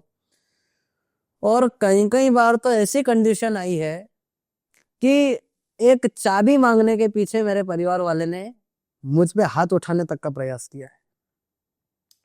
उस टाइम मेरी उम्र 11 से 12 साल की थी, और हमारे मंदसौर के पास रतलाम पड़ता है, वहाँ रतलाम में शादी थी, और हम वो शादी में गए थे। तो मैं चाबी मांगने गया था कि भाई चाबी की मुझे जरूरत है, रूम में से सामान निकालना है, माता जी ने मेरे को बोला था। तो भाई मैंने कल्पना नहीं की थी, वो आए और बोलते हैं कि चाबी मांगे तो एक दूंगी। तो मैंने कि भाई ये कौन सी बात हुई, मैंने माता जी को नहीं, बोला। तो वो जो चाबी आपने मांगी है तो उस जी समय आप बाल अवस्था में थे, जी तो हो सकता है कि शादी वाला माहौल है और चाबी दे देंगे तो हो सकता है बच्चा ताला ना लगा पाए, जी या कुछ सामान वहां से कुछ इधर उधर हो जाए, इस वजह से। ठीक है, मैं आपकी ये भी मान लेता हूँ, पर क्या 15 साल के बालक को ताला लगाना नहीं आएगा? बिल्कुल आएगा। और क्या 9th क्लास का स्टूडेंट चोरी कर सकता है? नहीं, बिल्कुल नहीं कर सकते। तो क्या है कि मैं चाबी मांगने गया तो उन्होंने बोला कि भाई चाबी तो नहीं मिलेगी, मेरा सामान रखा है। तो मैं उनसे इतना ही कहना चाहूंगा कि उस समय आपके पास सामान था, आज हमारे पास भी सामान है, अच्छा। पर जिस तरह का व्यवहार आपने मेरे साथ उस समय किया है, उस तरह के मेरे संस्कार मेरे माँ बाप ने मुझे नहीं दिए कि तू उनके साथ भी ऐसा व्यवहार कर। मेरे माता पिता ने मुझे हमेशा सिखाया है, जो व्यक्ति अपने को मारे उसको भी फांसी के फंदे से जाने से बचाओ। अच्छा। तो मेरा सीधा सीधा कहने का ये प्रयत्न है आपके ब्रॉडकास्ट के द्वारा, आपके चैनल के द्वारा, कि किसी को भी इतना लूज नहीं समझना चाहिए कि वो आगे जाके कुछ कर नहीं सकता। उस समय मेरी आयु नहीं थी, इस कारण मैं कुछ नहीं कर पाया, पर आज मेरा मुकाबला कभी कोई कर सकता है तो वो मेरे सामने आकर बैठ जाए। अच्छा, जी आप पूरे परिवार को चुनौती देते हैं। जी मतलब परिवार ने कहीं ना कहीं सपोर्ट नहीं किया आपको? परिवार में माता पिता का सहयोग रहा, जी। मेरे दादी जी का सहयोग रहा, मेरी दीदी का सपोर्ट रहा, और बड़े पापा का रहा, बड़ी मम्मी का रहा, सबका रहा। पर कोई व्यक्ति ऐसा है, मैं नाम नहीं लेना चाहूंगा, पर कोई व्यक्ति तो ऐसा है जिन्होंने उस समय मुझे अपमान दिया था, और वो अपमान में उनसे कहना चाहता हूँ कि आज भी वो अपमान मेरे जहन में है, और समय आने पे उस अपमान का ब्याज सहित हिसाब चुकता करूंगा, ये भी मैं कहना चाहता हूँ। तो ये जो प्रॉब्लम आपके साथ हुई है, जी जो आपको असम्मानित किया गया, जी जी इसको कभी भी सॉर्ट करने की कोशिश नहीं करी? क्योंकि परिवार के ही लोग हैं, जी कभी ना कभी तो एक होना ही है, जी जी कहीं भी फंक्शन में मिलना ही है, जी। तो ये चीज़ सॉर्ट करने की कोशिश नहीं करी आप? मैंने उसी दिन से उनसे वार्तालाप ही बंद कर दी। आपने ही कर दी है, जी। उनके पिता ने भी? नहीं नहीं, माता पिता का क्या कसूर। मैंने कहा भाई मेरी लड़ाई है, हाँ। मैं स्वयं लड़ूं, अच्छा। आप लोग करो, क्या दिक्कत है। मैंने 2021 में उनकी शादी हुई अच्छा। और 2021 से 25 आ गया है भैया। जय श्री राम। मैंने आज तक ना बात की, ना उनके विवाह उत्सव में शामिल हुआ, ना उनके घर गया, और ना किसी भी तरह का उनका नाम लिया कि मेरे परिवार का है, कि कुछ नहीं। बाकी हाँ, एक चीज मैं बोलना चाहता हूँ कि 14 साल का था जब उन्होंने मेरा फायदा उठाया, तो 30 साल के होने के बाद हम भी तो बताएंगे कि भाई फायदा उठाना अलग बात है, पर फायदा चुकता करना किसे कहते हैं वो मैं बताऊंगा। और बताऊंगा कैसे। मेरे पिताजी ने हमेशा मेरे को कहा है कि भाई सफल होके हर एक व्यक्ति को नीचा दिखाओ जिस व्यक्ति ने आपकी सफलता के पीछे रोक करी थी। अच्छा। बाकी मेरे बड़े पापा, बड़ी मम्मी, मेरी दीदी एडवोकेट है, उन्होंने भी मेरा साथ दिया। माता जी पिताजी ने दिया, दादी जी ने दिया, मेरे दादाजी तो स्वर्गवासी हो गए। पर कोई कोई व्यक्ति ऐसे हैं जिन व्यक्तियों ने बड़े कांटे चुभाए हैं, तो हम लोग भी उनके कांटों का ईंट से जवाब देंगे कि भाई उस समय हमारी परिस्थिति अलग थी, आज हमारी परिस्थिति अलग है। और कभी आज आते हो तो आज आप मेरा कंपटीशन करवा के देख लो, कौन फर्स्ट आता है और कौन लूजर आता है, ये चैलेंज में देता क्या बात है। अभी आपने बोला कि आप जवाब देंगे, हूं। जी। मतलब मुझे ऐसा लगता है जो सनातन धर्म से जुड़ा होता है, भागवत से जुड़ा होता है, वो कभी भी खुद जवाब नहीं देता है। देखिए जवाब तो भगवान ही देगा, पर पता नहीं भगवान मेरे को माध्यम बनाए हाँ। या मेरी तरक्की को। और एक बात मैं इन शॉर्ट कह सकता हूँ कि भाई बहुत हो गया अब, अच्छा था जो है ठीक है, पर हाँ एक बात मैं परिवार को, समाज को और सबको बताना चाहता हूँ कि 2011 से 2018 तक जिन जिन महानुभावों ने मेरे पिताजी माताजी का अपमान किया, माताजी पिताजी मर्यादा के पीछे चुप रहे, पर उनकी औलाद अमर्यादित होकर उनको बकायदे सटीक जवाब देगी और जल्दी देगी। क्योंकि एक औलाद अपने माता पिता के आंख में आंसू नहीं देख सकता, आप खुद जानते हैं। बिल्कुल। और मैंने मेरे बाप को रोता हुआ देखा है, मेरी माँ को रोता हुआ देखा है, और आज भी इन चीजों में मैं बात करता हूँ तो मैं खुद भावुक हो जाता हूँ कि जब कंडीशन ठीक नहीं थी, जब आप लोगों ने हमारा फायदा उठाया, जब पिताजी का डॉक्टरी का कोर्स चलता था, जब बेसिक डॉक्टर थे पापा, तो आप ये मान के चलिए कि 1 महीने में 10 रुपए की हमारी कमाई थी। अच्छा। जी। जब परिवार के लोगों ने वहां साथ नहीं दिया जहां साथ देना चाहिए था, आज हमारे पास गाड़ी है, मकान है, प्लॉट है, जमीन है, और इतने बड़े ट्रस्ट के 70,000 ब्रांच है। अच्छा। जब व्यक्ति हमारे साथ घूम रहा है तो हम इसका मतलब क्या समझेंगे कि हमारे काम को आपने आगे बढ़ावा दिया, या आपने हमसे प्रेम किया तो हमको आगे बढ़ावा दिया। हालांकि मैं ये सबके लिए नहीं बोलता, पर जिन जिन व्यक्तियों ने मेरे माता पिता को रुलाया है, एक बार मेरे क्रिकेट के जाने के बाद इन सबको मैं ये बता दूंगा कि भाई प्रद्युम्न व्यास के माता पिता को रुलाना, उनको कष्ट देना किसको कहते हैं, और कभी ये मैं नहीं बता पाया तो मैं एक चरित्रवान संतान हो ही नहीं सकता। क्योंकि गुरुजी कहते हैं कि जो बेटा अपने माता पिता के आंसू का बदला नहीं ले सकता, उसको चुल्लू भर पानी में डूबने की भी जगह नहीं मिलती। तो मेरा थोड़ा यही है कि जैसे कंस मामा ने देवकी माँ और वसुदेव जी को जेल में बंद किया था, जब भगवान का जन्म नहीं था, और जन्म हुआ तो कंस मामा की क्या हालत हुई आपने देखी है। ठीक है, तो उस समय मेरे युवा अवस्था का जन्म हुआ था, अब बाल्य अवस्था थी, अब 15 साल का हुआ हूं, जब से मैंने देखा है कि भाई अब थोड़ा सा सम्मान मिलने लगा है। अच्छा। ठीक है, 12 साल का था जब तक भी ठीक है, चल रहा है जो चल रहा है। 13 साल का था, ठीक है, 14 का हुआ, 15 साल में मेरे को सम्मान मिलने लगा है। पर आज भी मैं उस चीज का जिक्र करता हूँ और मैं उनको बोलता हूँ कि भाई आपने मेरे को पत्थर यहां मारे हैं, तो पत्थर की चोट जा सकती है पर घाव नहीं जा सकते। बिल्कुल। ऐसे मेरे माता पिता को जो आपने जख्म दिए हैं, उसकी चोट तो चली गई, पर जो अंदर घाव लगे हैं वो भरेंगे, और 2030 तक भरेंगे, निश्चित भरेंगे, और आपको आपकी भाषा में जवाब दिया जाएगा। ये किस प्रकार के जख्म होंगे? बहुत से जख्म है। सम्मानित करना। नहीं नहीं नहीं, असम्मानित करने वाला जख्म तो बहुत बड़ा हो गया, उसका तो बढ़िया से ब्याज वगैरह दे के सम्मान करेंगे। पर कुछ खाद्य पदार्थ पे भी है, और हाँ कुछ क्रीडाओं पे भी है, कुछ मस्ती में भी है, और कुछ शैतानियों पे भी है। मतलब इनका जवाब तो निश्चित मिलना है। मिलना है भाई, एक मनुष्य जिंदगी है, कब तक उधार लेके मरेंगे। बिल्कुल। आपने पैसा दिया है, आपका पैसा मेरे को देना है, कभी भी देना है। अब 15 साल से जब आपका पैसा पेंडिंग पड़ा है, तो उसका ब्याज कितना लगा होगा, बिल्कुल। है ना। तो कभी वो बोलते हैं कि 2% ब्याज दो, तो मैं उनको 10% ब्याज का बोल देके और उनका भाषण उनको वापस करूंगा कि भाई आपको बोलना नहीं आता तो ठीक है, पर जवाब देना मैंने सीखा है, और 2030 तक इंडियन क्रिकेट टीम में लग के इसका मैं पूर्ण जवाब उनको दूंगा। क्या बात है। कभी ऐसी भी समस्या आपके साथ आई है कि आपको कभी पैसों की प्रॉब्लम आई हो और आपने परिवार वालों से मांगे हो और उन्होंने आपको मना किया हो? नहीं नहीं नहीं, पैसे तो क्या है कि भगवान की कृपा थी, और पिताजी महाराज के पास इतना पैसा है, और मेरे परिवार में मेरे बड़े पापा, मेरे दादाजी और मेरा पूरा परिवार पैसे से पूर्ण है। पर हम लोगों ने मांगे नहीं, हम लोगों ने केवल उनको आजमाया, अच्छा। क्या ये दे सकते हैं। हमने उनको आजमाया कि ये क्या दे सकते हैं, और आजमाने के लिए हम लोगों ने सबके पास फोन लगाए, भाई ये घटना हो गई है, ये घटना में पैसे लगेंगे।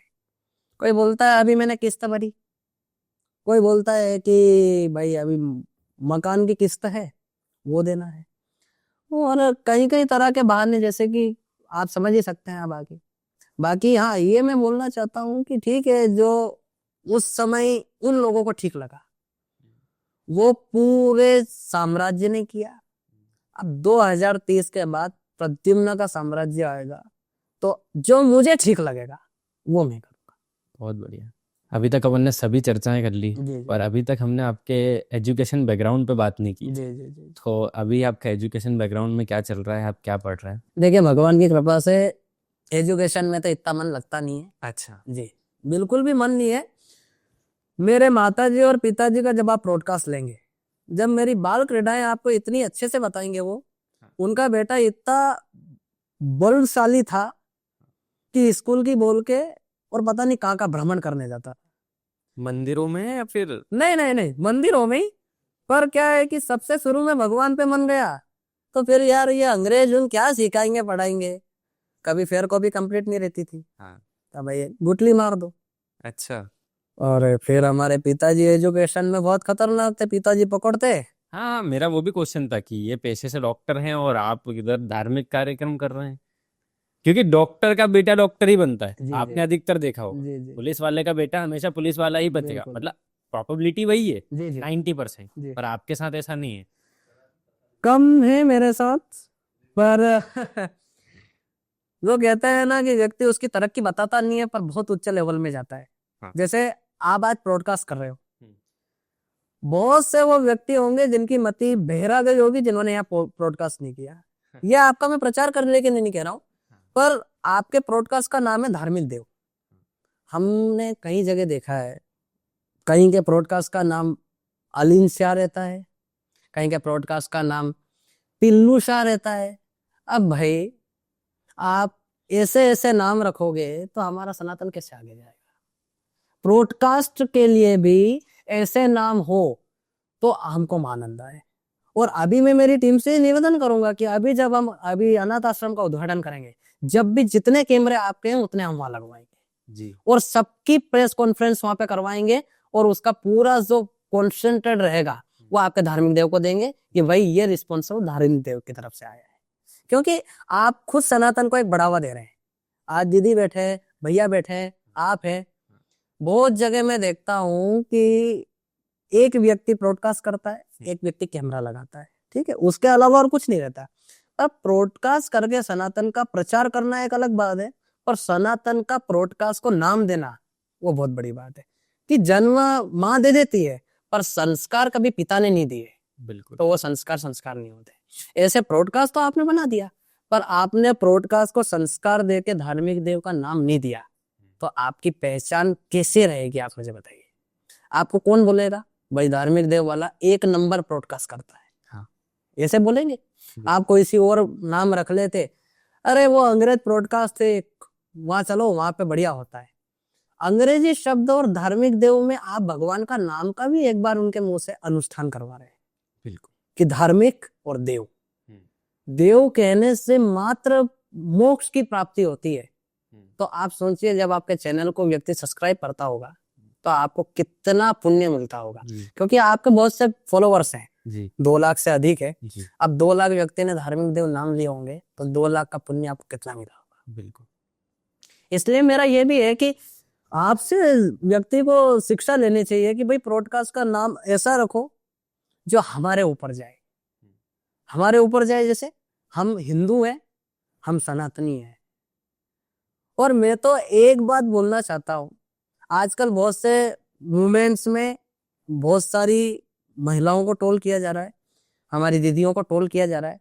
तो मैं तो लड़कियों से एक ही निवेदन करना चाहता हूँ, दुर्गा बन, काली बन, पर कभी ना बुरखे वाली बन। क्या बात है। बुरखा कभी ना पहनो, जी। मार दो जहां दिखे।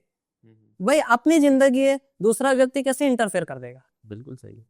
आजकल कोई कोई दूसरा धर्म अपनाता है, तो दुर्गा भी बनो, काली भी बनो, पर कभी उनके कहने पे बुरखे वाली मत बन जाना, नहीं तो सनातन ही बर्बाद हो जाएगा। क्या बात है। और आजकल की महिलाओं ने ज्यादा नाम प्रोफेशन में कमाया है। कोई आप देख रहे हैं इंदौर में कितनी महिलाएं पुलिस की वर्दी में आज घूम रही है। और बहुत से ऐसे भी व्यक्ति होंगे कि उन लोगों ने उनके दुश्मन को हथकड़ी पहनाई होगी।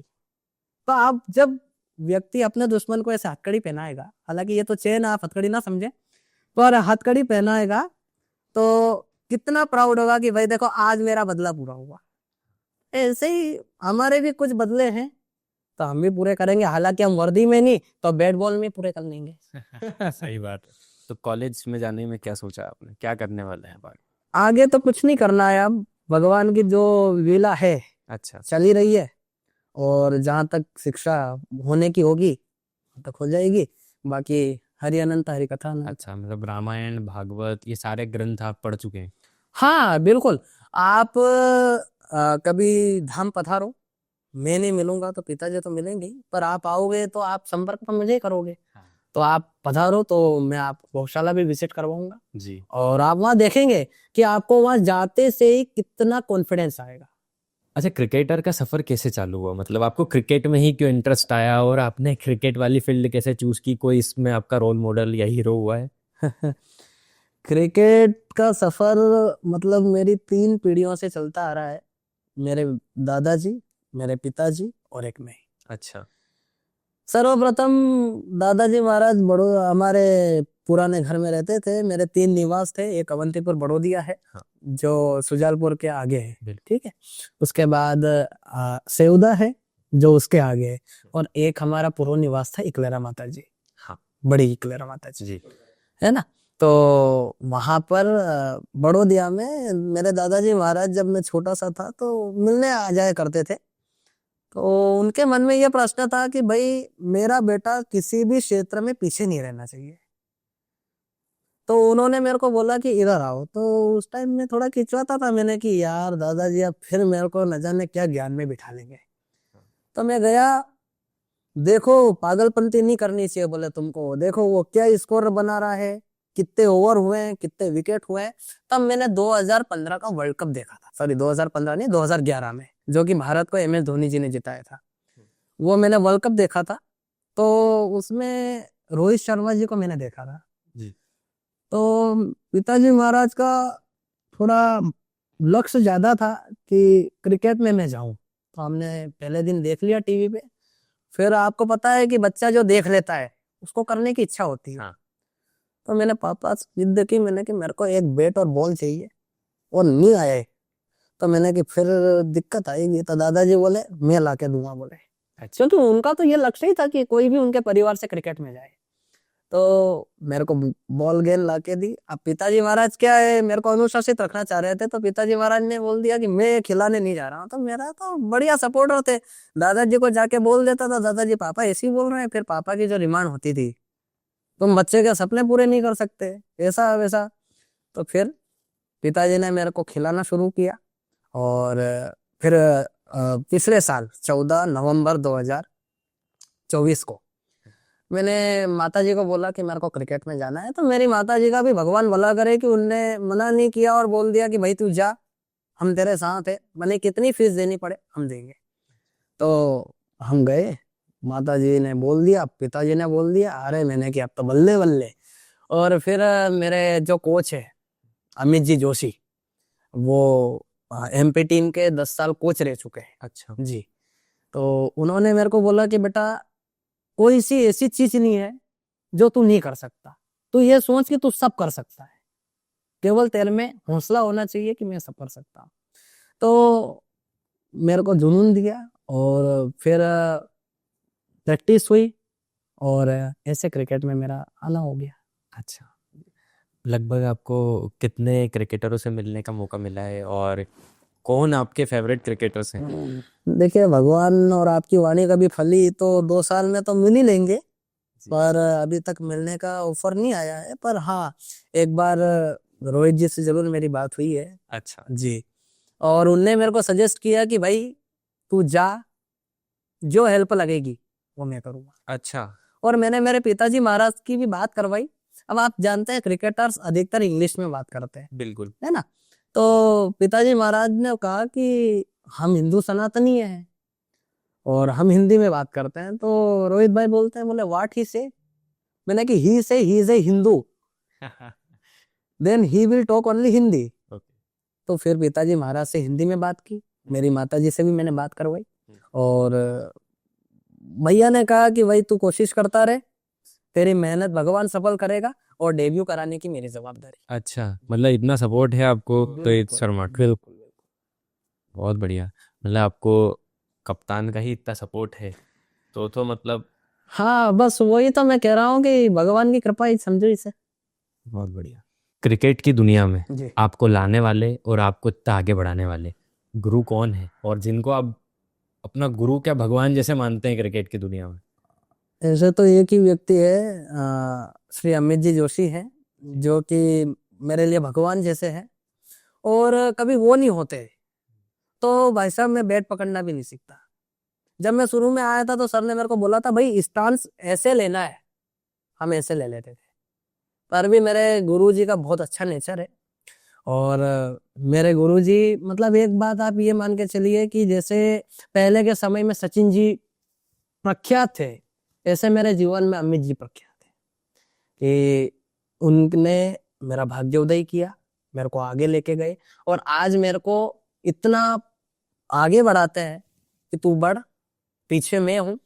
जैसे मैंने आपको पिताजी का बताया, तो मेरे पिताजी भी आगे बढ़ाते हैं, मेरी माताजी भी बढ़ाती है, और सबसे बड़ा हाथ मेरे गुरु का है कि मेरे गुरुजी ने मेरे को बहुत आगे बढ़ाया है, मेरा नाम किया है।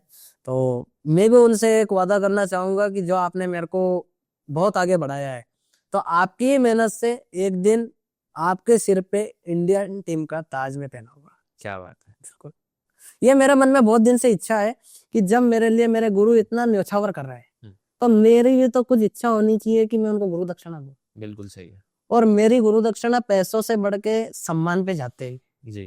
कि अपन उनको सम्मान दें, और सम्मान में वो दें जो मेरे गुरु को चाहिए। जी। गुरु जी ने कभी कृपा की और आगे सिखा दिया तो बहुत जल्दी इंडियन टीम की ताज उनके सिर पे आपको सस्ती हुई दिखेगी। जी। मेरे एक गुरु पे सवाल है, काफी दिन से मेरे माइंड में भी है ये। जी तो आप कथावाचक भी हैं, धर्म से भी जुड़े जी हैं जी जी और अन्य क्षेत्रों में भी आप अग्रसर हैं। जी तो गुरु से रिलेटेड मेरा ये सवाल है कि गुरु सही हो जी या गलत हो? जी आपने अगर एक बार गुरु नाम ले लिए जी। तो वो जैसा बोले वो सब सही होता है क्या? जैसे कि अभी कुछ ऐसे गुरु हैं जो जेलों में हैं, हाँ हाँ फिर भी लोग गुरु को उनके आश्रमों में जाके हाँ उसको हाँ। पूज रहे हैं, ये मतलब फोटो का सम्मान कर रहे जी जी हैं, जी, सब कुछ करते हैं। तो समझ गया। आपका इस पे क्या कहना है? आप पता नहीं ये सवाल कहाँ कहाँ से ढूंढ के लाते हैं, पर मेरा एक ही कहना है कि जो गुरु बहन बेटी को सम्मान नहीं दे सकता, जी। वो गुरु गुरु नहीं है, वो राक्षस कहलाने के लायक है। जैसे आप देखते हैं आजकल, अभी हमने वीआईटी कॉलेज की घटना देखी। हम्म। एक वीआईटी कॉलेज है, वहां के टीचरों द्वारा विद्यार्थियों को अच्छा भोजन ना मिलने पर 3 बस में आग लगा दी गई। ओके। हमारे आष्टा के पास कोटरी है, वहां पर ये घटना हुई। और क्यों लगा दी गई? क्योंकि उनका गुरु ठीक नहीं था। अच्छा। जब आप स्कूल के प्रिंसिपल होते हुए आपके स्टूडेंट को बोर्डिंग रख रहे हो और बोर्डिंग में आपने अच्छी व्यवस्था उनके लिए इंक्लूड नहीं करवाई, तो आप पैसे किसके ले रहे हो? तो मेरा सीधा सा कहने का मतलब ये है कि जैसे स्कूल की जवाबदारी प्रिंसिपल की रहती है, ऐसे शिष्य की जवाबदारी गुरु की रहती है। अब कभी प्रिंसिपल नशा करता है तो स्टूडेंट को क्या वो सही राह पे चलना सिखाएगा? ऐसे ही आप इधर आ जाइए, कभी इधर गुरु ही माँ बहन को ढंग से नहीं देख रहा है तो शिष्य को क्या अच्छी नजर रखना सिखाएगा? तो मेरा सवाल आपसे, आपका जवाब ये है कि गुरु ऐसा बनाइए जो सब चीजों को आपको बताने से पहले अपने अंदर ग्रहण करे। तो गुरु तो बना लिया जी, बाद में रियलिटी पता चलती गुरु की। छोड़ दीजिए, अच्छा, गुरु को छोड़ना से। छोड़ दीजिए। जो गुरु आपको नरक की ओर लेके जाए वो गुरु किस काम का? अच्छा। जैसे आपने गुरु बना लिया है, ठीक है, आपके गुरु जी किसी तरह का गलत काम कर रहे हैं, वो भी ठीक है, पर आपको जब पता चला कि भाई गुरु गलत काम कर रहा है तो आपके मन में यह सवाल तो उठेगा कि इसका शिष्य कहलाने से अपने ऊपर कलंक है ना? तो उस गुरु को छोड़ के आपके पास एक रास्ता नरक का है, एक रास्ता स्वर्ग का है। जो गुरु नरक में बैठा है उसके साथ की नाव छोड़कर स्वर्ग वाले गुरु के पास आ जाइए, मतलब गुरु बदल लीजिए, आप स्वर्ग में चले जाएंगे। अच्छा, मतलब मैंने ऐसा भी सुना है कि मतलब एक बार गुरु किसी को मान लिया तो उसकी निंदा कभी नहीं करनी चाहिए। जी, गुरु की निंदा नहीं करनी चाहिए, पर जब गुरु का मजाक उड़ाए, हाँ। जो गुरु नाम लेकर गुरु का अवलोकन कर कर अपनी भारतीय संस्कृति को आगे नहीं बढ़ा सके, वो गुरु को गुरु कहने में भी हमें कलंक है। जी। जैसे आज आप देखते हैं कि बहुत सारे संत लोग आज जेल में हैं, बिल्कुल आप देख रहे हैं। हाँ। मैं नाम नहीं लेना चाहूंगा क्योंकि बहुत सारे शिष्य उन सबके हैं, ठीक है। बाकी आज बहुत गुरु लोग जेल में हैं, आप उनकी घटनाएं जानते हैं, उन्होंने क्या क्या किया है, ठीक है। कोई माँ बने हैं, किसी का नाम भगवान श्री कृष्ण की तुलना पे था तो कोई राधा माँ बनकर आए जी। तो जब गुरु ही भगवान बन गया जी, तो भाई वो गुरु को भगवान की मूर्ति का विसर्जन करके वहीं बिठा क्यों नहीं देते? बिल्कुल सही। मेरा सीधा सा कहने का मतलब ये है कि गुरु उसी को बनाओ जो आपको अच्छी शिक्षा दे सके। जी। आपको एक उदाहरण के साथ समझा के इस टॉपिक को मैं खत्म करूंगा। जैसे आप एक स्कूल में पढ़ाई कर रहे हैं, आपको उस स्कूल की पढ़ाई जमती नहीं है, ठीक है। आप बोलोगे कि यार वहां पे तिलक नहीं लगाने देते, हाथ में कलावा नहीं बांधने देते, ऐसा अब हमारे रहते तो होगा नहीं, पर पहले का होता था। तो आप क्या बोलेंगे पेरेंट्स से कि भाई वो स्कूल चेंज करवा दो, बोलेंगे? तो क्यों ना हम अंग्रेजी का स्कूल चेंज कर सकते हैं, तो हम उस गुरु को भी चेंज क्यों ना कर दे जो हमको नरक में ले जा रहा है। बिल्कुल। जब हम अंग्रेजी को चेंज कर सकते हैं तो हमारे सनातन को तो हम चेंज कर ही सकते हैं। और सनातन जब ही आगे बढ़ेगा जब हम ऐसे भ्रष्टाचार गुरुओं का साथ छोड़ेंगे। बिल्कुल। बाकी वो लोग मूर्ख हैं जो कहते हैं कि भाई एक बार गुरु बनाने के बाद नहीं बनता। अब कुछ लोग मेरी बात सुन के ये बोलेंगे कि भाई तुम दूसरे को बाप बोल सकते हो। हाँ, ये भी प्रश्न उठेगा बिल्कुल कि बाप एक होता है ऐसे गुरु एक होता है ना? सही। तो उसका भी मैं क्लियरेशन कर देता हूँ। बाप बेटे को संस्कार देता है, ठीक है, गुरु विद्या देता है। बाप के संस्कार को बेटे से पूछ लीजिए और गुरु को शपथ दीजिए कि तुझे तेरी माँ की शपथ है, तेरे गुरु ने तुझे क्या सिखाया है वो तू सबके सामने माइक पे अवलोकन कर। फिर आप देखिए कि ढोंगी गुरु का शिष्य क्या बोलता है और तपस्वी गुरु का शिष्य क्या बोलता है। बहुत बढ़िया। अच्छा, मुझे इससे एक और चीज याद आ रही है जी, मुझे आपसे पूछना चाहिए जी। जिनके शरीर में भगवान आते हैं जी, जिनके शरीर में माता जी, एक वीडियो भी बहुत वायरल हो रही है कि उनके शरीर में हनुमान जी आ रहे हैं और वो हाथ रखते हैं और दीवार टूट जाती है। तो ये सब चीजें आप लगता है ये सही है? कभी त्रिलोकीनाथ अशुद्ध शरीर में घुसने लगे तो शरीर फट के आ जाएगा, पर कोई व्यक्ति, हाँ वो मैंने एक रील देखी थी, आप सत्य बोल रहे हैं कि भाई वो हनुमान जी आते हैं और वो छलांग लगाते हैं रेलिंग के ऊपर से, हाँ और वो नरियल ऐसे फोड़ देते हैं, हाँ है ना। हाँ। मैंने देखा था बहुत जगह, सुना भी है, और कहीं कहीं लोगों को माता जी आती है तो जिम निकाल के और चलते हैं। तो हम एक बार गए, कौन सा गांव था वो, नयापुरा के पास एक गांव है, अच्छा। वहां पे हम गए, वहां पे माता जी आती थी भाई। अब मेरी उम्र थी 12 साल की, वहां पे उन्होंने चुनरी ढक ली और फिर यूं हिले और यूं करने लगे, तो मैं डर गया, मैंने कि काका भूत आया भाई। तो मम्मी बोले बोले माता जी आई। मैंने कहा वाह यार गजब तेजस्वी है यार, मैंने कि माता जी आ गई, माता जी की यक्षिणी भी नहीं, माता जी सीधी। तो मैंने कि यार है, मैंने कि कुछ तो दम यार। फिर उनको देखा तो वो उनके ही नाम का प्रचार कर रहे हैं, कभी तेरे बच्चे की बीमारी ठीक नहीं हुई तो मेरा नाम गोदावरी नहीं क्या के। तो मैंने कि गोदावरी नाम की कौन सी माता जी है, ये तो बताओ। अब तो मेरा ये उत्तर है कि पहले आप आपका ब्लड टेस्ट करवाओ कि आपके ब्लड में क्या क्या है। भाई ड्रिंक करने वाले को भेरू जी आ रहे हैं, हम्म। ठीक है। उसके बाद ये भैरू जी तो वैसे भी ड्रिंक करती। नहीं, किसने कहा ड्रिंक करते हैं? उज्जैन। उज्जैन में नियम बनाया है, कैसे? भगवान कभी नशीली पदार्थ का सेवन करते तो फिर नशीली पदार्थ के शुंभ निशुंभ को भगवती क्यों मारती? तो आज भी तो काल भैरव में दारू चढ़ती है। देखिए वो भगवान का, अब आपको मैं कैसे बताऊं। देखिए एक बात मैं आपको बताता हूँ, हालांकि उस मंदिर की मैं निंदा नहीं करता, वो मेरे लिए सर्वश्रेष्ठ पूज्य है, पर जो स्थान का जिस तरह का नियम श्रद्धालुओं ने बना दिया, जी। उस स्थान का नियम कभी बदल नहीं सकता। जैसे मेरा नाम प्रद्युम्न है, अब आप मेरा नाम प्रद्युम्न से ओम प्रकाश नहीं रख सकते। जी। क्यों? क्योंकि ये मेरे पिताजी और माताजी द्वारा नियम बना दिया गया, जी। ठीक है। अब कोई व्यक्ति ने काल भैरव मंदिर में जाकर किसी भी तरह की मान में ये कह दिया हो कि भैया भगवान भैरव जी, कभी उसका नशा छूट गया तो मैं आपको शराब का भोग लगाऊंगा। जी। एक ने लगाया, एक के पीछे 10 चढ़े गए कि भाई शराब का भोग लगाने से जब दिक्कत खत्म हो रही है तो चलो। बाकी भगवान भैरवनाथ कभी शराब का भोग लगाते हैं। ये मैं जरूर कह सकता हूँ कि बाबा भूतनाथ मंदिर जो रंगवास में है, बिल्कुल बिल्कुल। वहां पे सिगरेट पिलाने से कैंसर खत्म हो रहे हैं, अच्छा, ये आपको ये मैं दावे से कह सकता हूँ, अच्छा। क्योंकि ये मैंने खुद ने प्रैक्टिकल किया है, ओके। ये मैंने खुद ने प्रैक्टिकल किया है। और आप आज भी जाएंगे तो लंबी कतार लगेगी। बिल्कुल बाकी आपने एक बार उनके साथ ब्रॉडकास्ट भी किया है, बिल्कुल। तो वहां का तो मैं भी भक्त हूँ। ऐसा नहीं है कि मैं काल भैरव को नकारा करता हूँ, पर भगवान को मदिरा का भोग लगा के आप शराब के ठेके को आगे ना बढ़ाएं। अच्छा। यह सनातन की नहीं बेदती तो है, शराब तो वहां भी चढ़ रही है। चढ़ती है, पर वहां का नियम है, अच्छा। जो भक्त जिस तरह का भोग लगा दे। अब हमने ये कल्पना की है कि भाई मस्जिद गुरुद्वारे में किस तरह का भोग लगेगा, ऐसे ही हम हमारे मंदिर में लगाएंगे। बिल्कुल सही। हर एक प्रांत की हर एक लीलाएं हैं। जैसे आप वृंदावन जाएंगे तो वहां पर बढ़िया रसमलाई रबड़ी अबड़ी चढ़ेगी भाई। हमारे यहाँ आएंगे तो लड्डू, महाकाल में जाएंगे तो बेसन के लड्डू। हर एक जगह के हर एक तीर्थ स्थान के अलग अलग भोग उनके भक्तों ने बनाए।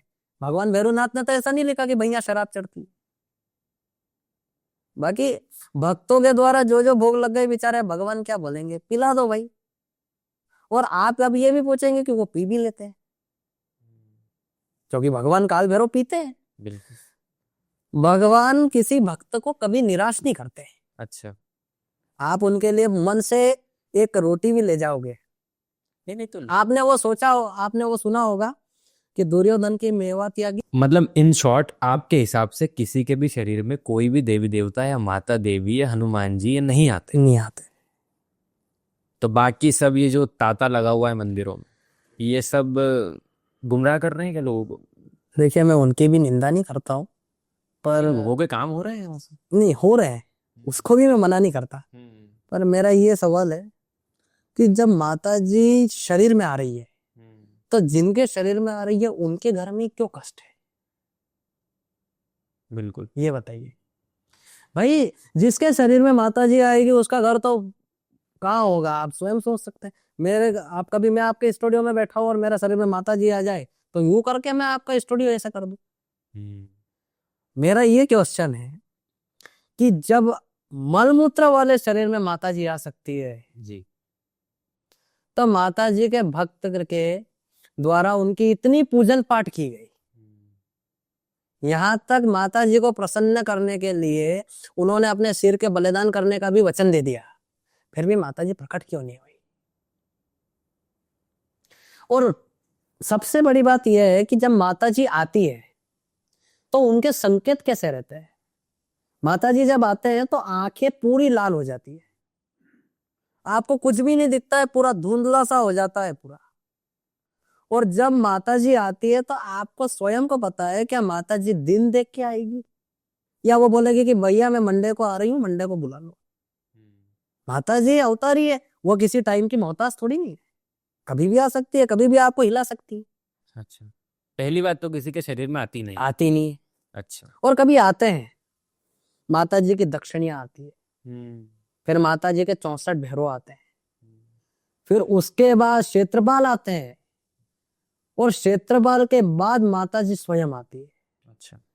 माता जी के शेर को आप नहीं झेल सकते, वो आपको मुंह फुला के और खा गया तो आप कहाँ के नहीं रहोगे? देखिए भैया, मैं तो एक साफ बात बोलता हूँ, व्यक्तियों ने माता जी के, हनुमान जी के और इन सब लोगों के, हालांकि मैं एक चीज आपको बोल सकता हूँ कि जहां जहां चमत्कारिक स्थल है, जो सिद्धपीठ है, जैसे आप ले लीजिए पंडोकर सरकार, हाँ, हमारे बागेश्वर धाम, बिल्कुल ठीक है, इन लोग के द्वारा रिजल्ट देते हैं ये, कभी इन लोगों के जैसे रिजल्ट दे दे तो मैं मान सकता हूँ कि भाई आपको माने। तो सवाल तो इनके ऊपर भी उठते हैं कि पर्चा बना रहे हैं, तो ये तो सब मतलब नॉर्मल है, लोगों को उसमें तर्क।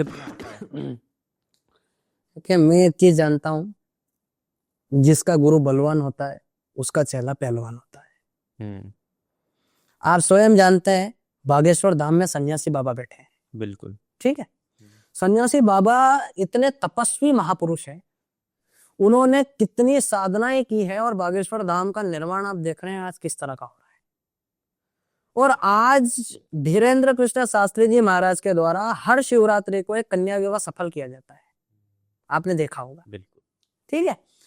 अब कभी जिनको माता जी आती है और जिनको देवी देवता आते हैं, तो वो कभी ये तो कहते होंगे कि भाई कुछ ना कुछ हमारे द्वारा भी तो परोपकार करवाओ। भक्त फसल की प्रार्थना लेके पहुंच जाते हैं, माता जी इस बार सोयाबीन में बड़ी दिक्कत आई, तो अब वहां त्रिलोक की सुंदरी आपके सोयाबीन का हल करने पटवारी जैसे नीचे उतरेगी। हमारी मध्य प्रदेश शासन का है कि माता जी की जरूरत पड़ी, ये सब ढोंग है।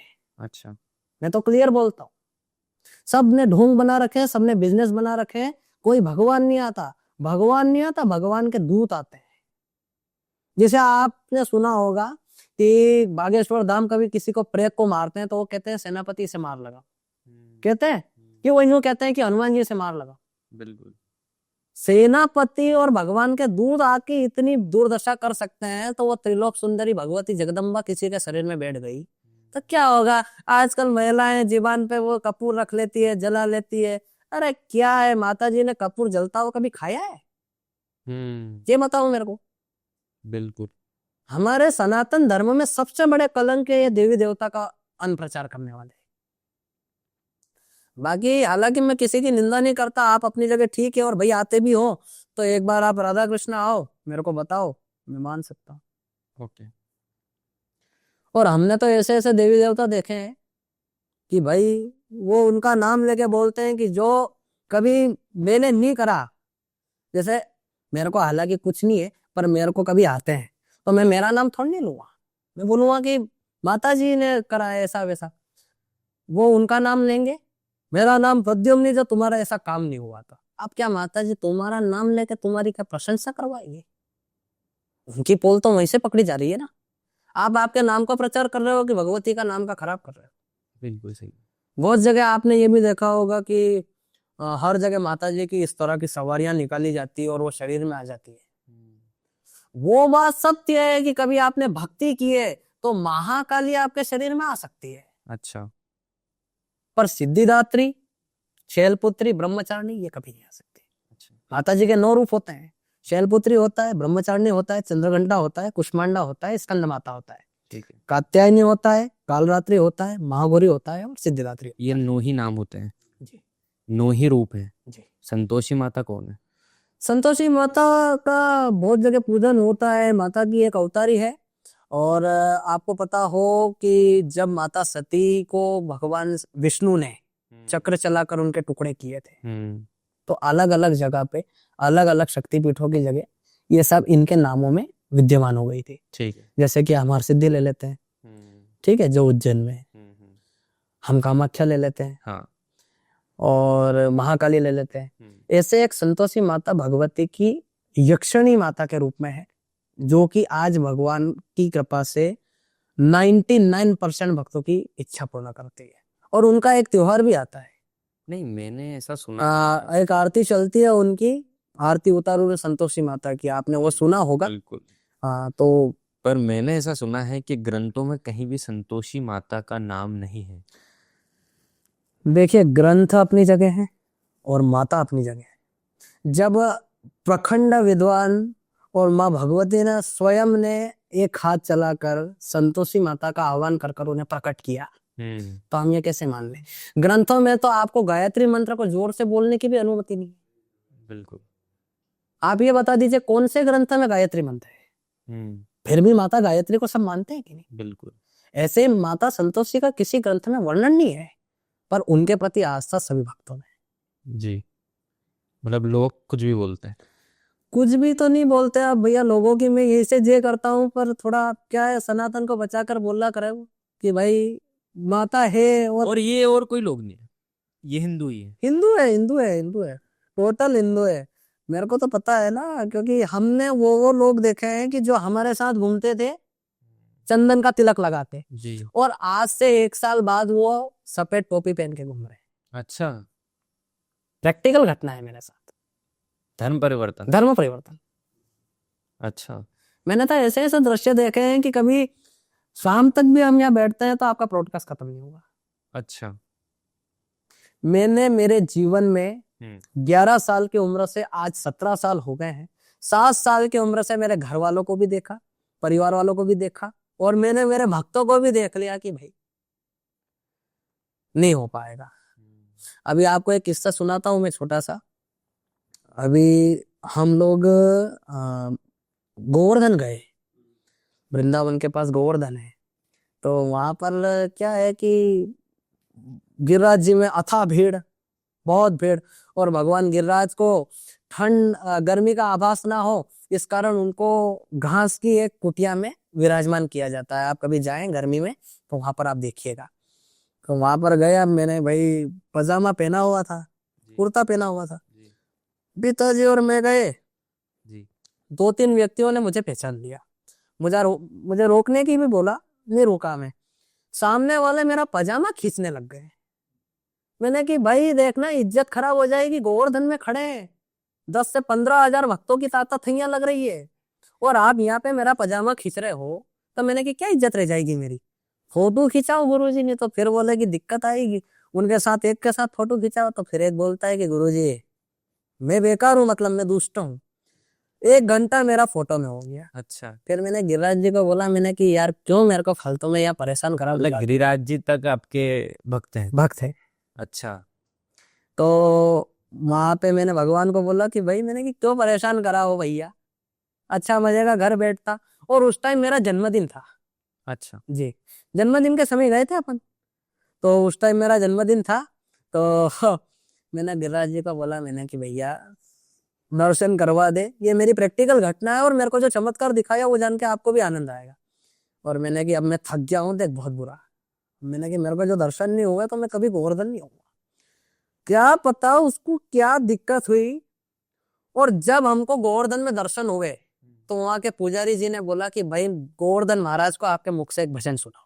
अच्छा। अच्छा, आप भजन भी सुनाते हैं? जी जी जी जी, मतलब भजन गायक भी हैं आप? वहां से ही शुरुआत हुई है भजन की। अच्छा, तो 1-2 लाइन हो जाए, दर्शकों को सुन जाए और हम भी सुन लें आपकी आप आवाज। उस विषय पे सुनना चाहेंगे?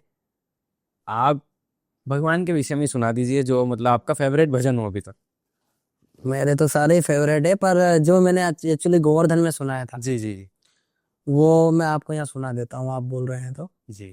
श्री गोवर्धन महाराज तेरे माथे मुकुट विराज रयो।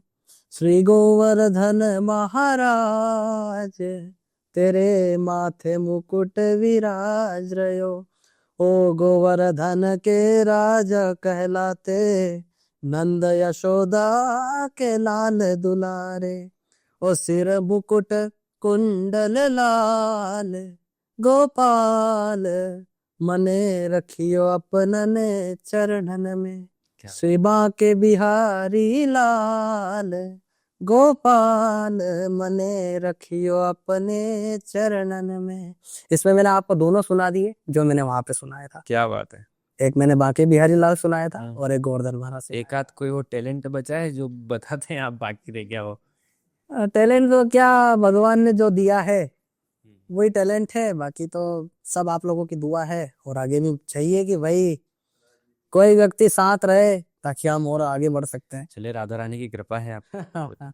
राजनीतिक क्षेत्र में भी आप अग्रसर हैं या सोच रहे हैं कुछ राजनीतिक में करने का? देखिए, राजनीति से मेरा ऐसा कोई लेना देना नहीं था।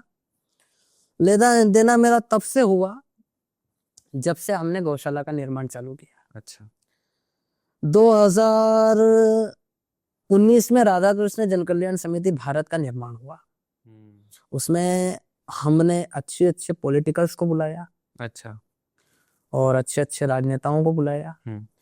और कभी कभी विधायक जी से भी मेरी संपर्क हुआ और विधायक जी ने कहा कि एक्चुअली हमारे यहाँ आए थे वो, तो मैंने बात की थी तो बोले ठीक है आप करिए, हम आपके साथ हैं।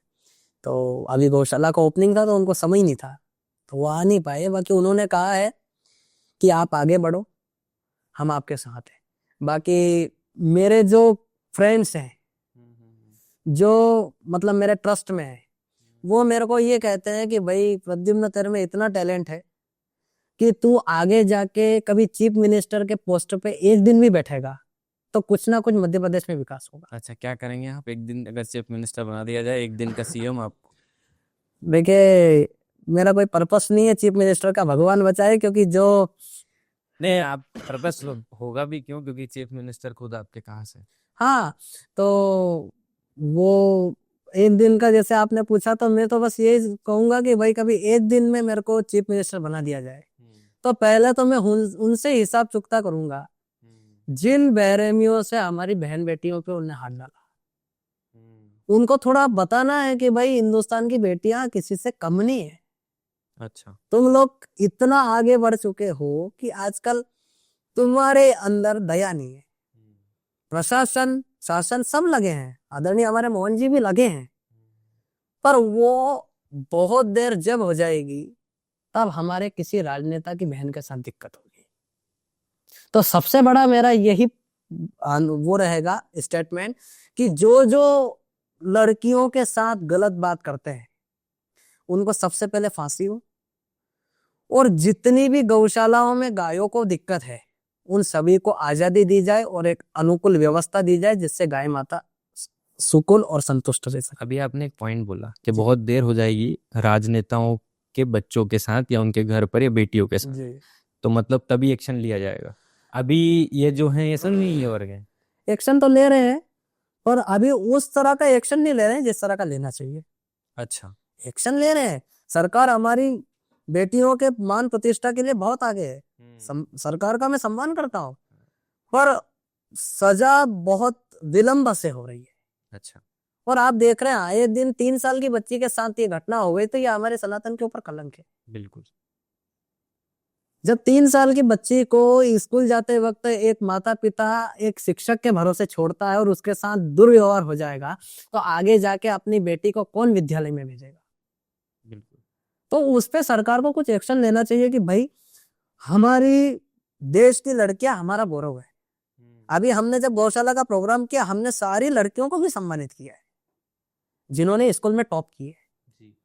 तो मेरा यही तय कि कभी ये बनूं तो पहले तो मैं उन्हें फांसी की सजा दिलवाऊं जी। दूसरा, मैं देश में गोमांस बंद कर दूं, और तीसरा, जिस मार्ग से संत प्रेमानंद जी महाराज निकलते हैं उस मार्ग पे शराब का ठेका है उस मार्ग के शराब के ठेके से लेकर पूरे भारत में शराब की बिक्री मत करवा दो। ठीक है। बीजेपी अग्रसर है इन सब कामों में बीजेपी बहुत अग्रसर है। जी। आप देखेंगे तो योगी आदित्यनाथ जी बहुत अग्रसर, अच्छा, उन्होंने तो स्टेटमेंट दिया है ना भाई। अगला पीएम किसको चुनना चाहेंगे या आपके पॉइंट ऑफ व्यू से कौन हो सकता है अगला पीएम? और अभी के पीएम के बारे में क्या ख्याल है? मोदी जी जाने वाले हैं ना, अच्छा, तो मेरा तो यही है कि भाई मोदी जी पसंद नहीं है आपको? नहीं, क्यों नहीं भाई। अच्छा, जिस व्यक्ति ने 500 साल के इंतजार को खत्म किया, जिस व्यक्ति के हाथ इस तरह कांपने लगे, अच्छा। तो नहीं, वो वो प्रधानमंत्री, बुढ़ापे में कांपते हैं यार, मतलब वो तो एज हो गई उनकी तो कांपेंगे यार वो तो। नहीं वो सभी बोलते हैं कि एज हो गई, अच्छा। पर उन्होंने इस तरह का वर्चस्व दिखाया है हम्म कि जिस प्रधानमंत्री ने हम्म अनेक हिंदुओं की आस्था का गढ़ खड़ा कर दिया, ठीक है। प्रधानमंत्री नरेंद्र मोदी ने, हम्म। और आप जानते हैं कि उनके बाद दूसरे नंबर पे योगी जी आते हैं, अच्छा, जो कि एक्शन ले रहे हैं। तो ये सिर्फ आपके लिए राजनेता वही है जो हिंदू के लिए काम करे, बिल्कुल बाकी और कुछ करे ना करे चलेगा? बिल्कुल, जो राम का नहीं वो किसी काम का अच्छा, नहीं। बिल्कुल। बाकी देश में डेवलपमेंट हो या नहीं हो फर्क नहीं पड़ता है? देखिए, देश में डेवलपमेंट चाहिए हम्म तो व्यक्ति को सुधरना पड़ेगा। नहीं तो व्यक्ति को सुधारेगा कौन? प्रशासन में जो है, शासन में जो है वही तो सुधारेंगे। व्यक्ति कैसे सुधरेगा? हम्म सनातन बन के। हम्म सनातन कब बनेगा? जब एकता होगी। एकता कब होगी? जब एक परिवार का व्यक्ति एकता बनाएगा, और एक परिवार का व्यक्ति जब एकता बना देगा, जब भारत हिंदू राष्ट्र बन जाए। अच्छा, हिंदू राष्ट्र बनाना चाहते हैं आप भी? बिल्कुल। अभी नहीं है? अभी कैसे हो सकता है? जब तक भगवान की इच्छा तो बहुत है कि भाई हो, पर प्रशासन जब एक्शन लेगी, जब समय दे पाएगी, और हमारे बागेश्वर धाम सरकार क्या कहते हैं कि भाई हिंदू राष्ट्र बनाने के लिए मैं कुछ भी कर सकता हूँ। अभी उन्होंने पद यात्रा की थी। अच्छा, बहुत बढ़िया। आपने बागेश्वर धाम जी के बारे में, बागेश्वर जो है हमारे जी जी धीरेन्द्र कृष्ण शास्त्री जी के बारे में बहुत अच्छा टॉपिक निकाला है। जी जी तो जो उनकी पद यात्रा चल रही है, जी जी जी, उनके ऊपर तो स्वयं बजरंग बली का आशीर्वाद। बिल्कुल। फिर लोग ऐसा कह रहे हैं, जी मैं नहीं कह रहा हूँ, जी जी। लोग ऐसा ठोक कर रहे हैं उनको कि उनके ऊपर तो बजरंग बली का आशीर्वाद, तो उनको मेडिसिन की जरूरत क्यों पड़ रही है? मेडिसिन की जरूरत किसे नहीं पड़ती है ये बताइए? भगवान श्री राम के भाई लक्ष्मण को भी मेडिसिन की जरूरत पड़ी है। आपको पता होगा जब मेघनाथ ने बाण मारा था, जब संजीवनी बूटी की जरूरत थी, उस टाइम अंग्रेजी नहीं थी तो उसको औषधि कहते थे, और आज अंग्रेजी है तो उसी औषधि को मेडिसिन नाम दे दिया गया। तो आज की मेडिसिन को छोड़ के कभी राम के जमाने की मेडिसिन हम ले रहे हैं, तो भाई लक्ष्मण को भी तो मेडिसिन की जरूरत पड़ी थी, तो वो तो फिर इंसान है। जब वो सनातन को लेकर इतनी दूर तक चल सकते हैं, तो क्या उनके पैरों में छाले नहीं होंगे? और उनकी उम्र कितनी है? 27 साल। जो व्यक्ति 27 साल में अनेक हिंदुओं को जोड़ सकता है, वो 70 साल का होगा तब वो क्या करेगा, आप इसकी कल्पना कीजिए। बिल्कुल सही। भगवान को भी औषधि की जरूरत लगी जब जब युद्ध हुआ है, महाभारत में आप देख लीजिए। उसके बाद रामायण में आइए, तो रामायण में मेघनाथ का आप ले लीजिए। जी मेघनाथ को जब बाण चलाया था तो लक्ष्मण जी को लगी थी, जी। और फिर आपको पता है वो संजीवनी बूटी लेने कौन गए थे? तो जब महाराज लक्ष्मण के प्राण हनुमान बचा सकते हैं एक औषधि देके, तो उनके भक्त बागेश्वर धाम सरकार के वो प्राण नहीं बचाएंगे? बिल्कुल बचा। केवल एक बहाना औषधि बन जाती है, बाकी हाथ तो उसका ही है। बिल्कुल। अभी एक रील बड़ी वायरल हुई है कि आप लोगों को क्या लगता है, बहुत लोग पूछते हैं कि तू इतना अग्रसर कैसे है, फिर वो ऐसे पीछे हट के बोलता है देख सीधा हाथ है। एक इंस्टा पे रील बहुत वायरल हुई थी कि देख पीछे बजरंग बली का सीधा हाथ है। अच्छा, बजरंग बली का हाथ तो है, पर भाई प्रयत्न तो करो। जब आपके सामने भोजन है तो वो भोजन क्या अदृश्य होकर आपके मुख में थोड़ी नहीं जाएगा, आपको हाथ तो चलाना होगा ना। भगवान ने कहा है मैंने तुझे सनातन के लिए छोड़ दिया, अब तू सनातन को पास समेटने के लिए थोड़ी मेहनत तो कर, और वही मेहनत बागेश्वर धाम सरकार कर रहे हैं। अच्छा, एक लाइन में आंसर देना मेरा, रावण सही था या गलत? आप ऐसे प्रश्न पूछ लेते हैं कि कभी किसी ऑडियंस का बहुत बड़ा प्रभु रावण हुआ तो वो मेरे ऊपर बंदूक तान देगा। देखिए, रावण सत्य था, सत्य था। रावण सही है, हम्म, रावण महाप्रतापी था और भगवान कैलाश जी का बहुत बड़ा भक्त था। पर रावण क्या चाहता था कि मेरा जन्म गलत साम्राज्य में हुआ है, मैं आना प्रभु साम्राज्य में चाहता था, पर मेरा दानव साम्राज्य में जन्म हुआ है। अच्छा। और मोक्ष किससे मिलता है?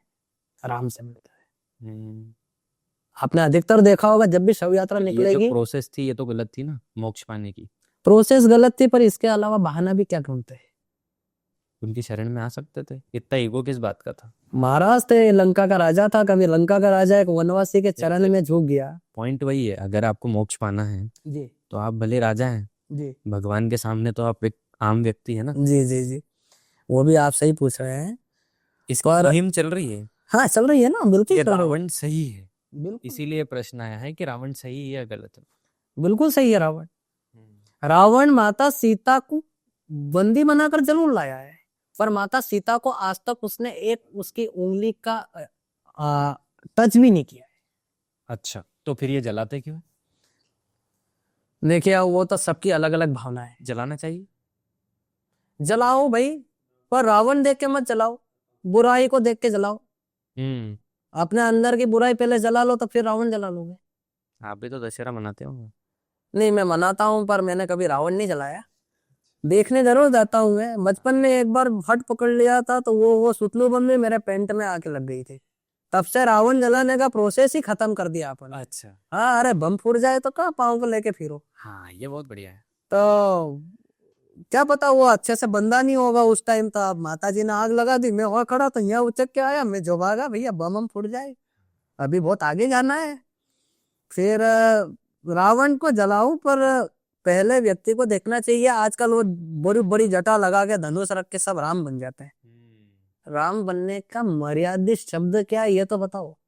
जो दशहरे में राम बनता है, वो क्या उसके पिता की आज्ञा के हिसाब से 14 साल का वनवास झेल लेगा? बिल्कुल बताइए। नहीं। जो राम बनता है, वो सबरी के झूठे बेर खा सकता है?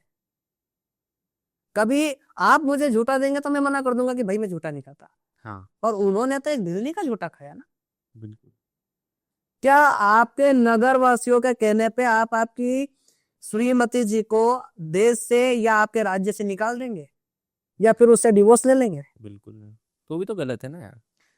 आप उनके लिए दुनिया से लड़ गए और इतना बड़ा युद्ध कर लिया आपने, और फिर आप लोगों के मेरा यही कहने का मतलब है कि राम जैसे आदर्श, राम जैसी सभ्यता और राम जैसी मर्यादा जिस व्यक्ति के अंदर है, उसको रावण जलाने का हक है। नहीं तो वो पुतला जलाता है, सीधी बात है। कागज का पुतला बनता है, आपने देखा होगा, उसमें 20-20 हजार के बम भर देते हैं। कभी साक्षात भगवान राम का अवतारी रावण का पुतला जलाए, तो वो ये देख के नहीं जलाएगा कि मैं रावण को जला रहा हूं। पहले हमारी बुराइयों को जलाओ। जो राम बनता है भैया, उसके घर में भी वो खोट होती है कि वो बहन बेटियों को गलत नजर से देखेगा। ये 100% मैं आपको दावे से कह सकता हूँ। बहुत बड़ा स्टेटमेंट दे रहे हैं। क्योंकि जो राम बनता है, मान लो मैं राम बना हूं, दीदी बैठे हैं, मैं इनको बुरी नजर से थोड़ी नहीं देख सकता। हमको वो हमारे मन में याद रखना होगा कि भाई राम के आदर्श किस तरह के थे। ऐसे ही तो वो रघुवंशी थोड़ी नहीं है। आप रघुवंशी छोड़ो, आप आपके समाज के कहलाने के लायक नहीं हो, कभी आपने एक स्त्री को सम्मान नहीं दिया तो। बिल्कुल। बाकी फिर सब लोग बोलते हैं कि भाई आजकल की स्त्री कुकर में सीटी कर देती है, काट काट के। आजकल आपने देखे ड्रम के केस भी हुए हैं, तो फिर ऐसे में सम्मान कैसे दे? बिल्कुल। भैया आप ऐसी पसंद ही क्यों रख रहे हो जो आपको ड्रम में गाड़ दे? कभी भी आप किसी भी महिला से या किसी भी स्त्री से वार्तालाप करो तो अपना तो बन के मत करो, हमेशा ये बन के करो कि ये हमारी दूसरी माँ है। अच्छा। तभी आपके अंदर उनकी इज्जत जागेगी। आप आपकी माँ को बुरी नजर से थोड़ी नहीं देख सकते। मैं मेरी माँ को बुरी नजर से थोड़ी नहीं देख सकता। जब मैं मेरी माँ को बुरी नजर से नहीं देख सकता, मेरी बहन को नहीं देख सकता, तो मेरा क्या आके कि मैं इनको देखूं? भाई जैसे वो है ऐसे ही है। बिल्कुल। मेरी तो सिस्टर ही एडवोकेट है, मैं उनको बुरी नजर से देख लूं तो मेरे को फांसी हो जाए। मेरे पास तो अच्छे अच्छे घिरे हुए हैं, और एक ही सिस्टर है। हाँ। बड़े पापा की लड़की है। जी। बाकी मेरा यही है कि भाई रावण का पुतला जलाने से पहले अपने अंदर के अहंकार, अपने अंदर की सभ्यता और अपने अंदर का अभिमान का दहन कर दो, उसके बाद ही दशहरा देखने जाओ। ठीक। फिर व्यक्ति वहां जा जाके घर में पैर पड़ता है, हम विजयी होके आ गए, आपने आपके अंदर का क्या खाक जलाया बताओ। आजकल जो भी हमारे धाम में पैर पड़ने आते हैं मैं उनसे यही पूछता हूँ, मैंने भाई साहब क्या छोड़ा आपने, शराब वो नहीं छूटा यार, बोले गुरु चलो मैंने की बाहर। अच्छा। जब रावण को राम मारता है तो राम नशे में थोड़ी नहीं मारेगा। आप देखते हैं उस समय राम जी पान खाते हैं, पानी पीते हैं, अरे भगवान राम तो खड़ाऊ भी नहीं पहने थे और तुम लोगों ने तो चप्पल पहनी है, तो ये कहाँ की बात है। सब तरह की मर्यादित लोग हैं, पर भाई जैसे भी है आपकी जय हो। मैं आप खूब रावण जलाओ, पर थोड़ा सा अपना अंदर का अभिमान भी जला लो, तो आप थोड़े इंसान कहलाने के लायक नहीं। प्रद्युमन जी बहुत अच्छा लगा आपसे बात करके। जैसा कि पॉडकास्ट के दौरान मौजूद हैं प्रद्युमन जी के माताजी और पिताजी दोनों, और मेरा विशेष आग्रह है उनसे कि 5-5 मिनट का समय देकर हमारी ऑडियंस से उनके बारे में भी हम चर्चा करें, थोड़ी सी कुछ और जानें। दोस्तों हमारे साथ मौजूद है प्रद्युमन जी के पिताजी। अब हम जानेंगे इनसे इनके बारे में कुछ। जी बताइए आपके बारे में। इस विषय में जानना चाहते हैं। आपका नाम, आपका प्रोफेशन, आपके बारे में थोड़ा डिटेल जानना चाहती है हमारी ऑडियंस, क्योंकि कि आपने इतने, मतलब मेरे पास शब्द नहीं है, इतने उज्जवल भविष्य जिनका है और इन्हें 17 साल की उम्र में है बहुत कुछ किया है आपने, उन ऐसे पुत्र के पिता हैं आप। तो ऑडियंस जानना चाहती है कि उनके पिताजी भी कैसे हैं और कैसे व्यक्तित्व के धनी हैं, तो थोड़ा आपके बारे में जानना चाहते हैं। जी, जय श्री कृष्ण, सादर जय श्री कृष्ण। मेरा नाम है डॉक्टर पंडित धर्मेंद्र कुमार व्यास। पिताजी मेरे श्री लक्ष्मीनारायण जी व्यास, मेरी माता जी का नाम श्रीमती हेमकांता जी व्यास। मैं पेशे से डॉक्टर हूँ।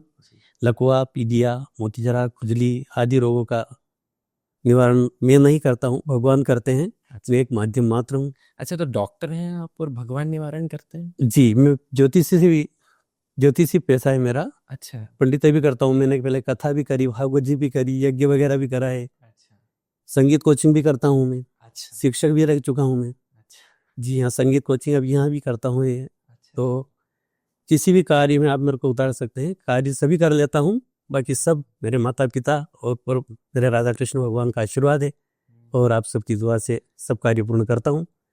और अभी तक जो भी कार्य करता आया उसमें मैं असफल नहीं हुआ, सभी में सफलता प्राप्त की और अपने सत्य पर विजय होकर अग्रसर होता चला गया। जी। अगर प्रद्युमन जी ऐसा जी सभी को बालक चाहिए जी। तो उन पेरेंट्स के लिए और उन बच्चों के लिए आपकी एक एडवाइस क्या होगी? उनके लिए देखिए, सबसे बड़ी बात तो है मर्यादा। जी। दूसरी बात संस्कार। तीसरी बात अपनी नीति। अगर इन बातों का आपने ध्यान रखा, अपने बच्चों को अपनी मर्यादा में, अपने संस्कारों में, अपनी नीति के मार्गदर्शन पे आप अगर उनको चलाया तो बच्चा वैसा ही होगा, जैसा आप बोएंगे ऐसा ही आप काटेंगे। जी। तो हमें बीज ऐसा बोना है जिससे कि कोई भी धर्म प्रचारक हो या दूसरे के लिए परोपकार का काम कर सके, या हमारे भारत देश के लिए हित की रक्षा कर सके, कोई असहाय हो उनकी सहायता कर सके। इस प्रकार से हम ऐसी भावना लेके और बच्चों का भविष्य आगे बढ़ाने के लिए कोई भी बीज बोएंगे तो निश्चित हमें वही सफलता मिलेगी, वही बीज हम प्राप्त करेंगे और उसका फल हमें अवश्य मिलेगा। बहुत अच्छा लगा आपसे बात जी करके, और बहुत बहुत धन्यवाद जो आप इस स्टूडियो में प्रद्युमन जी के साथ आए। तो हमसे भी आपसे मिलने का सौभाग्य प्राप्त। नहीं आ रहा है, हमारा बड़ा सौभाग्य है कि हम आप जैसे धनी से मिले और हमें आपका स्नेह मिला। हम आपका आभार व्यक्त करते हैं। राधे राधे। राधे राधे, जय श्री कृष्ण। दोस्तों अभी मौजूद है हमारे साथ प्रद्युमन जी की माता श्री। अब उनसे ही जानेंगे हम उनके बारे में और थोड़ा प्रद्युमन जी के बचपन के बारे में। राधे राधे। अपने बारे में और प्रद्युमन जी के बारे में, उनके बचपन के बारे में आपसे कुछ जानना चाहूँगा, और ऑडियंस भी चाहेगी कि इनका बचपन कैसा रहा है और अब तक इनने इतनी जल्दी सक्सेस कैसे पा लिया है, जो राजनीतिक क्षेत्र में भी, हिंदुत्व के क्षेत्र में भी और क्रिकेट के क्षेत्र में भी। मतलब ऐसा कोई भी स्थान नहीं है जहाँ इनने एंट्री नहीं मारी हो और वहाँ झंडे नहीं गाड़े। हाँ, बहुत किस्मत है कि हमको ऐसा बालक मिला, प्रद्युम्न जैसा साक्षात कृष्ण है।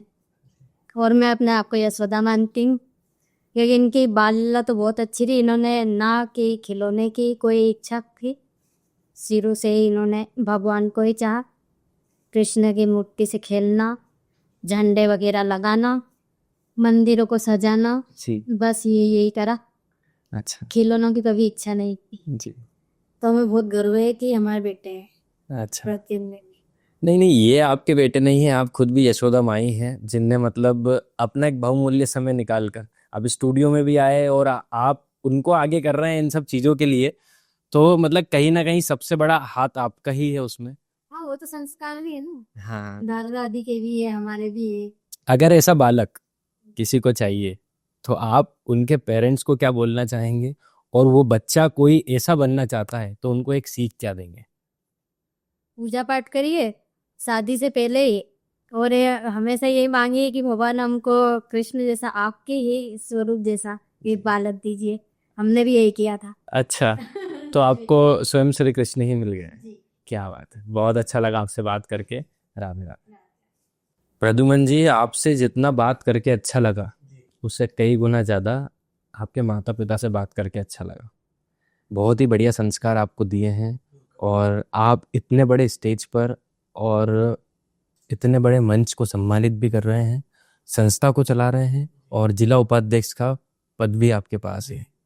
और क्रिकेटर जल्दी ही आप वैसे तो हैं ही, पर इंडिया टीम में आपका जल्दी सिलेक्शन भी होगा। रानी से यही कामना है हमारी। और राजनीतिक क्षेत्र में भी कहीं ना कहीं आप आगे बढ़ें, और जैसा कि मुख्यमंत्री की बात हुई, अगर वो बन जाए तो काफ़ी फायदा ही होगा हमारे लिए भी और इस देश के लिए भी। तो आपसे बहुत ही अच्छा लगा हमको बात करके। एक आखिरी एडवाइस जी। उन बच्चों को, उन पेरेंट्स को, और जो भी ऑडियंस सुन रही है इस पॉडकास्ट को, आपके माध्यम से क्या देना चाहेंगे? मैं देना चाहूँगा कि अपने किरदार में इतनी शुद्धता रखिए कि कोई भी लड़की आपके पास खड़े रहने में उसके आपको अनसेफ नहीं समझे। जैसे कि आप बात देखते हैं कि कहीं भी लड़का जाके खड़ा हो जाता है तो वहां से लड़कियां 2 कदम दूर हो जाती। ऐसा पत्ता सोचेगा, क्या एक लड़की एक लड़के को भाई नहीं मान सकती, या फिर एक लड़का एक बहन को बहन नहीं मान सकता? तो मेरा यही कहना है कि भाई बचपन में जो संस्कार माता पिता दे दे वो दे, पर एक बात बच्चों को अवश्य सिखाएं कि किसी की भी बहन हो वो तेरी बहन है, और कभी तेरी बहन तूने नहीं माना तो हमको कभी माता पिता नाम से अवलोचन मत कर। बस मेरी एक ही समझाए से, कभी इंसान का नजरिया सुधर गया तो भारत उसी दिन से सुधर है। जब से हमारी लक्ष्मी देश में बसने लगी उस दिन से भारत और कीर्तिमान हो जाएगा, क्योंकि लक्ष्मी जब घर में कीर्तिमान कर देती है तो भारत की बेटियां तो फिर भारत की। तो मेरा तो यही निवेदन है, माता पिता अपने बेटे को इतने अच्छे संस्कार दें कि आपका बेटा आपके नाम को और कीर्तिमान करे और ऊपर लेके जाए। और सबसे बड़ी बात, कहाँ तक भी जाइए पर वहां गिर जाना जहां आपके और आपके परिवार के सम्मान पे बात आ रही है, आपकी बहन पे बात आ रही है, आपके नगर की बेटी पे बात आ रही है। हर बार लड़कियों के पक्ष में मेरी आदत है बोलने की। कभी लड़की गलत भी होती है तो मैं उसे समझाता हूँ कि बहन अब किया है अब मत कर।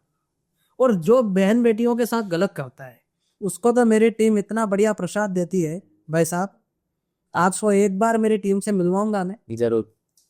आप मेरे टीम के भैया को देखेंगे तो आप कहेंगे कि भाई ये पूरा जिम खाना इसके शरीर में देके आप घूम रहा है। अच्छा। एक उंगली भी कभी इनको टच हुई तो वहां से 10 बेल्ट उसने चला। अच्छा। हम लोग ने लड़कियों को बहुत सम्मान दिया है, और जिन लड़कियों ने लड़कों को नहीं समझा फिर उनको प्रशासन से समझा, पर हमने आज तक हाथ नहीं। जी। बाकी मैं यही कहना चाहूंगा कि भाई गौ माता बचाओ, लड़की बचाओ, बेटी पढ़ाओ बेटी बचाओ, और राष्ट्र हिंदू बनाओ। बहुत अच्छा लगा आपसे बात करके प्रद्युमन जी, बहुत बहुत धन्यवाद। आप हमारे पॉडकास्ट आपका धन्यवाद जो आपने मुझे जैसे एक छोटे से सेवक को आपके पॉडकास्ट में बुलाया, एक मौका दिया अपने आप को और अपनी बात रखने का, क्योंकि पॉडकास्ट आपका बहुत उज्जवल है। और मैं तो भगवान से ये प्रार्थना करता हूँ कि आप तपो तपो और उज्जवल जाओ, पर इतने मजबूत मत जाओ कि फिर हम ही घुस जाओ, है ना। आप बहुत ऊपर जाओ, ऊपर से फिर सुपर स्टार बनो, और फिर हम आपको सुपर स्टार आप जब बनेंगे, जब आपका हम प्रोफेशनल ऑटोग्राफ लेने आएंगे कि भाई धारणी देव का ऑटोग्राफ लेने चलो, बहुत ऊपर की ब्रांच बन गई है मेरी। आपका साथ और राधा रानी की कृपा रही तो बहुत जल्दी ये सब भी अचीव होगा। ठीक है, बहुत अच्छा लगा। राधे राधे।